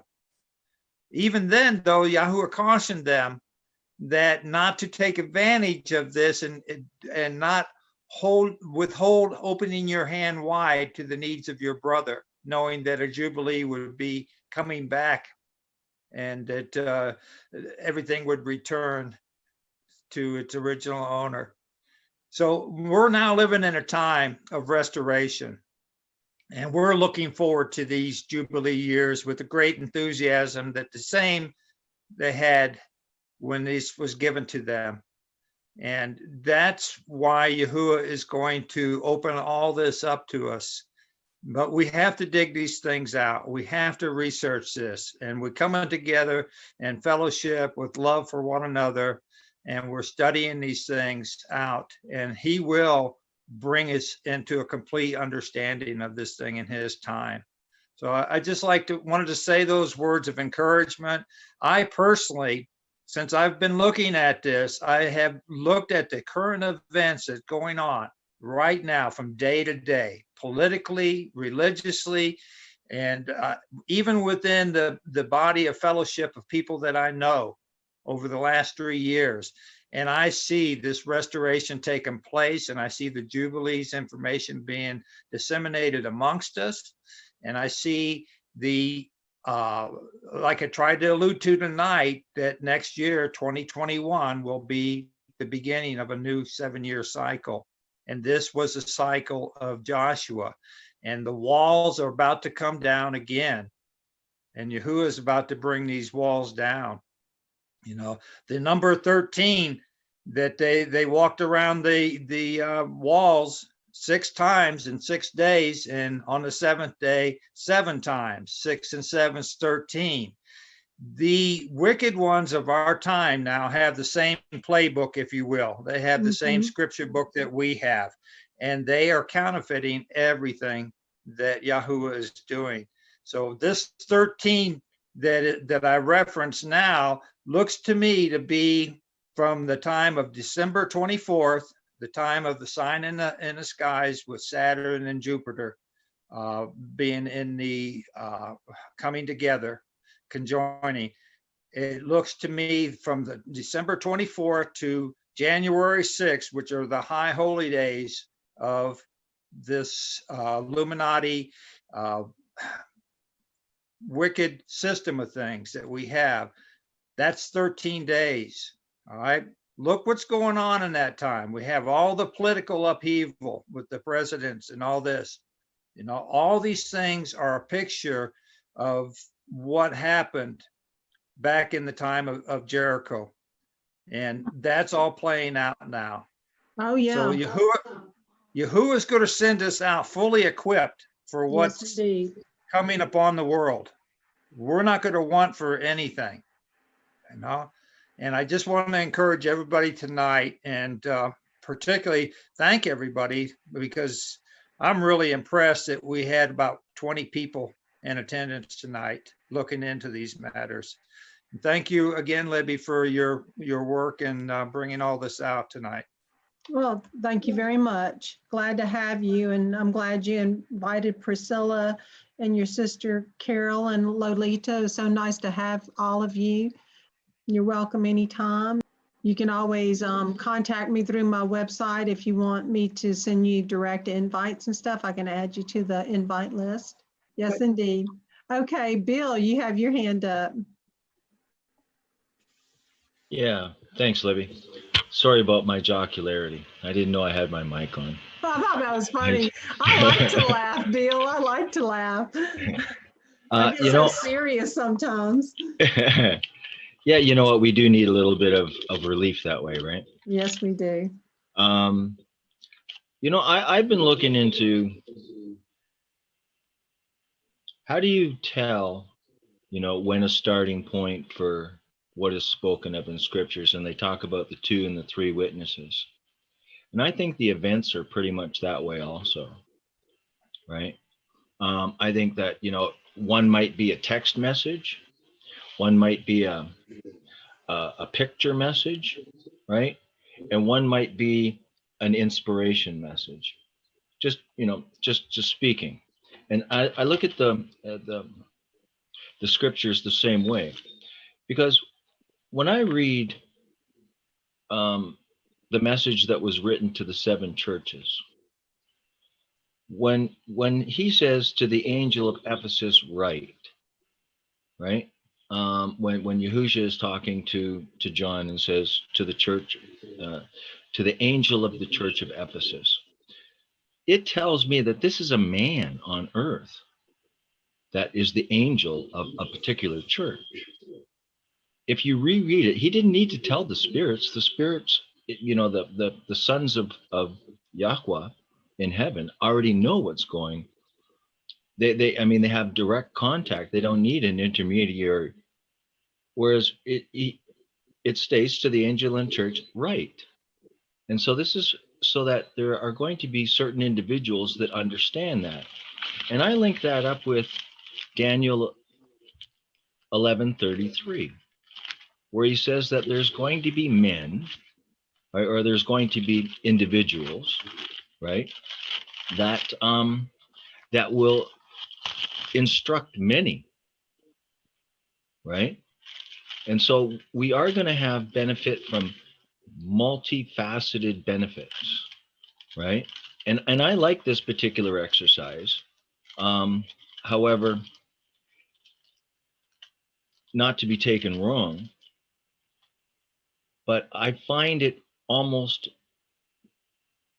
impossible to be able to figure out how many years that we've lived on this earth, to have an exact date. That's my take on it. I mean, I've done that study, and that's why I mentioned the Genesis 11 paradigm, where different texts speak of different year periods, right?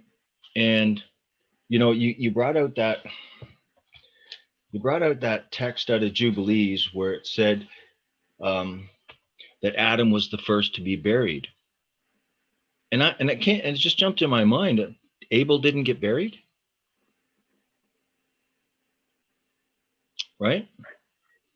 So sometimes the text that we read, you know, the adversary, he's done things to these books so for the drama effect. That's the way I see it. It's for the drama effect, to give you a conspiracy to chase, right? So that while you're over here, right, you're looking over there. And I think a lot of these things are like that. And I think what happens is, much like a prism works, the signs from, or the indications in scriptures work in reverse.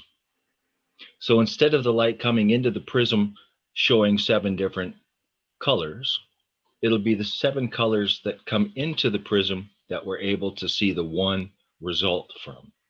You understand what I'm saying? And so that's kind of how I view when I look at scripture. I want a couple of different things, like, you know, you mentioned, Dodd, you mentioned about the Jupiter and Saturn, the conjunction that took place.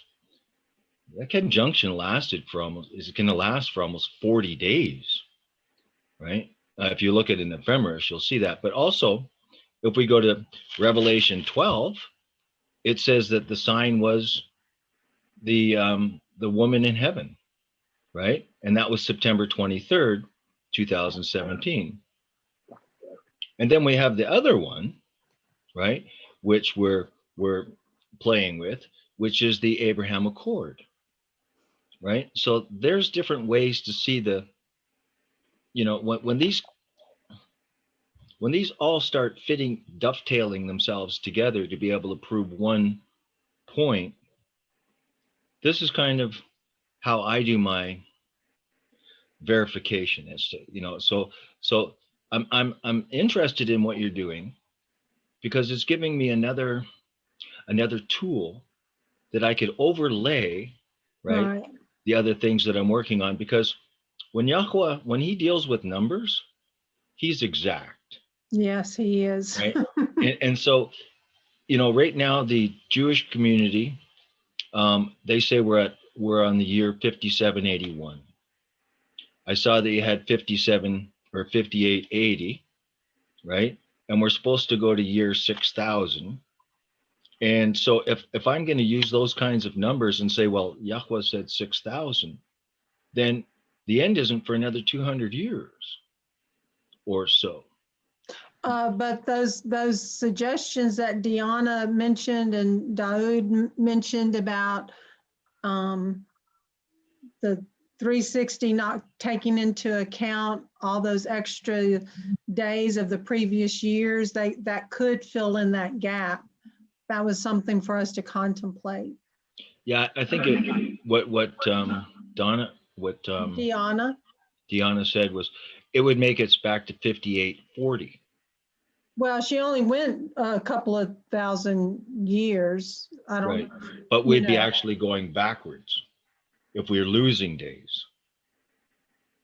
The timeline would go backwards. We're not gaining days when you count with a 360 calendar.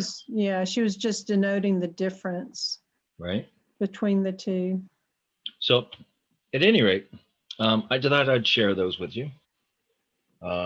Even today's date, today that we are following, isn't accurate.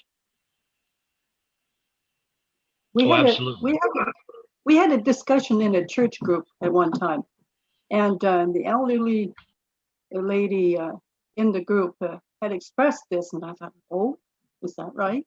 You know, yeah. Like today's date, what we are following right now isn't actually the true date type of thing. Yeah, and I agree with that. I agree with that. And the only way that we, like I said, I really appreciate what Libby's doing, because I mean, it's exhausting, isn't it? Right? The work that you're doing, Libby. I mean, really, in my calendar, my circular calendar that you made mention of, I found out that the template would be as big as a Toyota in order for it to be accurate. So that you could move the circles around. So I'm still working on that, but yeah, back to the point. Yeah, calendars and those things. I've been trying to find timelines and things like that that were accurate throughout the scriptures and throughout other literature. And I always found that, you know what, they seemed to fit, and then they just wandered off on me. Mm-hmm. Right. But thanks, Libby. Appreciate your work. Okay. Because I always want to, refocus us always on the last 7 prophetic years. I know I probably delved into it a little bit deeper with understanding the Jubilee cycles and stuff. And that's good. That will help us all when we study scripture, and when we, several of you do calendar studies. So it will come in handy. Can I slide in and ask for your interpretation on the angel that is for the angel of Ephesus, let's say? Is it a spiritual angel or is it an earthly angel? I 100% agree with you. It could go either way. Now, John the Revelator was on the Isle of Patmos. It was about 95 AD. When he was let off of the island of Patmos, he settled like in that area of Ephesus, and those 7 churches were right there. Now, at that time, he was distributing what he had already, the prophetic word to his people right then and there. But messengers in the book of Revelation can represent angels, and they can represent people. It could represent his Melchizedek priesthood. It could represent an angelic messenger. And I think on my notes on that particular chapter, I pondered that. Yeah, because you know what? The worst thing to do is to read too much into something that. Yeah. Right, because you get sent off on a little, pony trail, and the next thing you know, you're just going in circles. Exactly. But yeah, there are scriptures to support his priests being called messengers, as well as angelic messengers. And, that one time that John the Revelator went to bow down to one of the messengers and said, "No, I'm your fellow brother," or I forget how it's phrased, but so So it identifies them as well. Almost gave you a time period there too, didn't it? More Right? often than not, so much of scripture is written in, rather than either or, it's written both and. And that's what I find that really holds true in Revelations. It's not either or so much, more both and. Exactly. Just like, the concept of the catching of waves. More than Yeah. likely, we've heard those debates for years, pre, mid, no, post, Yeah. pre-trib, post-trib, pre-wrath, and all kinds of stuff. But in all actuality, it probably will coincide with the harvest cycles. And there will be catching of waves at different times. We talked about after the two witnesses are slain, they're caught up. We've talked about the birthing of the child after its birth, it's called up to the throne room of Elohim. We've talked about the woman that's given two wings like an eagle and flown to the wilderness for times and half a times. She has a lateral catching away. So there's several catching aways. And so in a way, it's not just one, it's multiple applications. And sometimes we stick ourselves in a corner, don't we? When we just say, well, it's got to be one way. Well, that's what was revealed today, that I tried to emphasize today, that there's two different things going on here.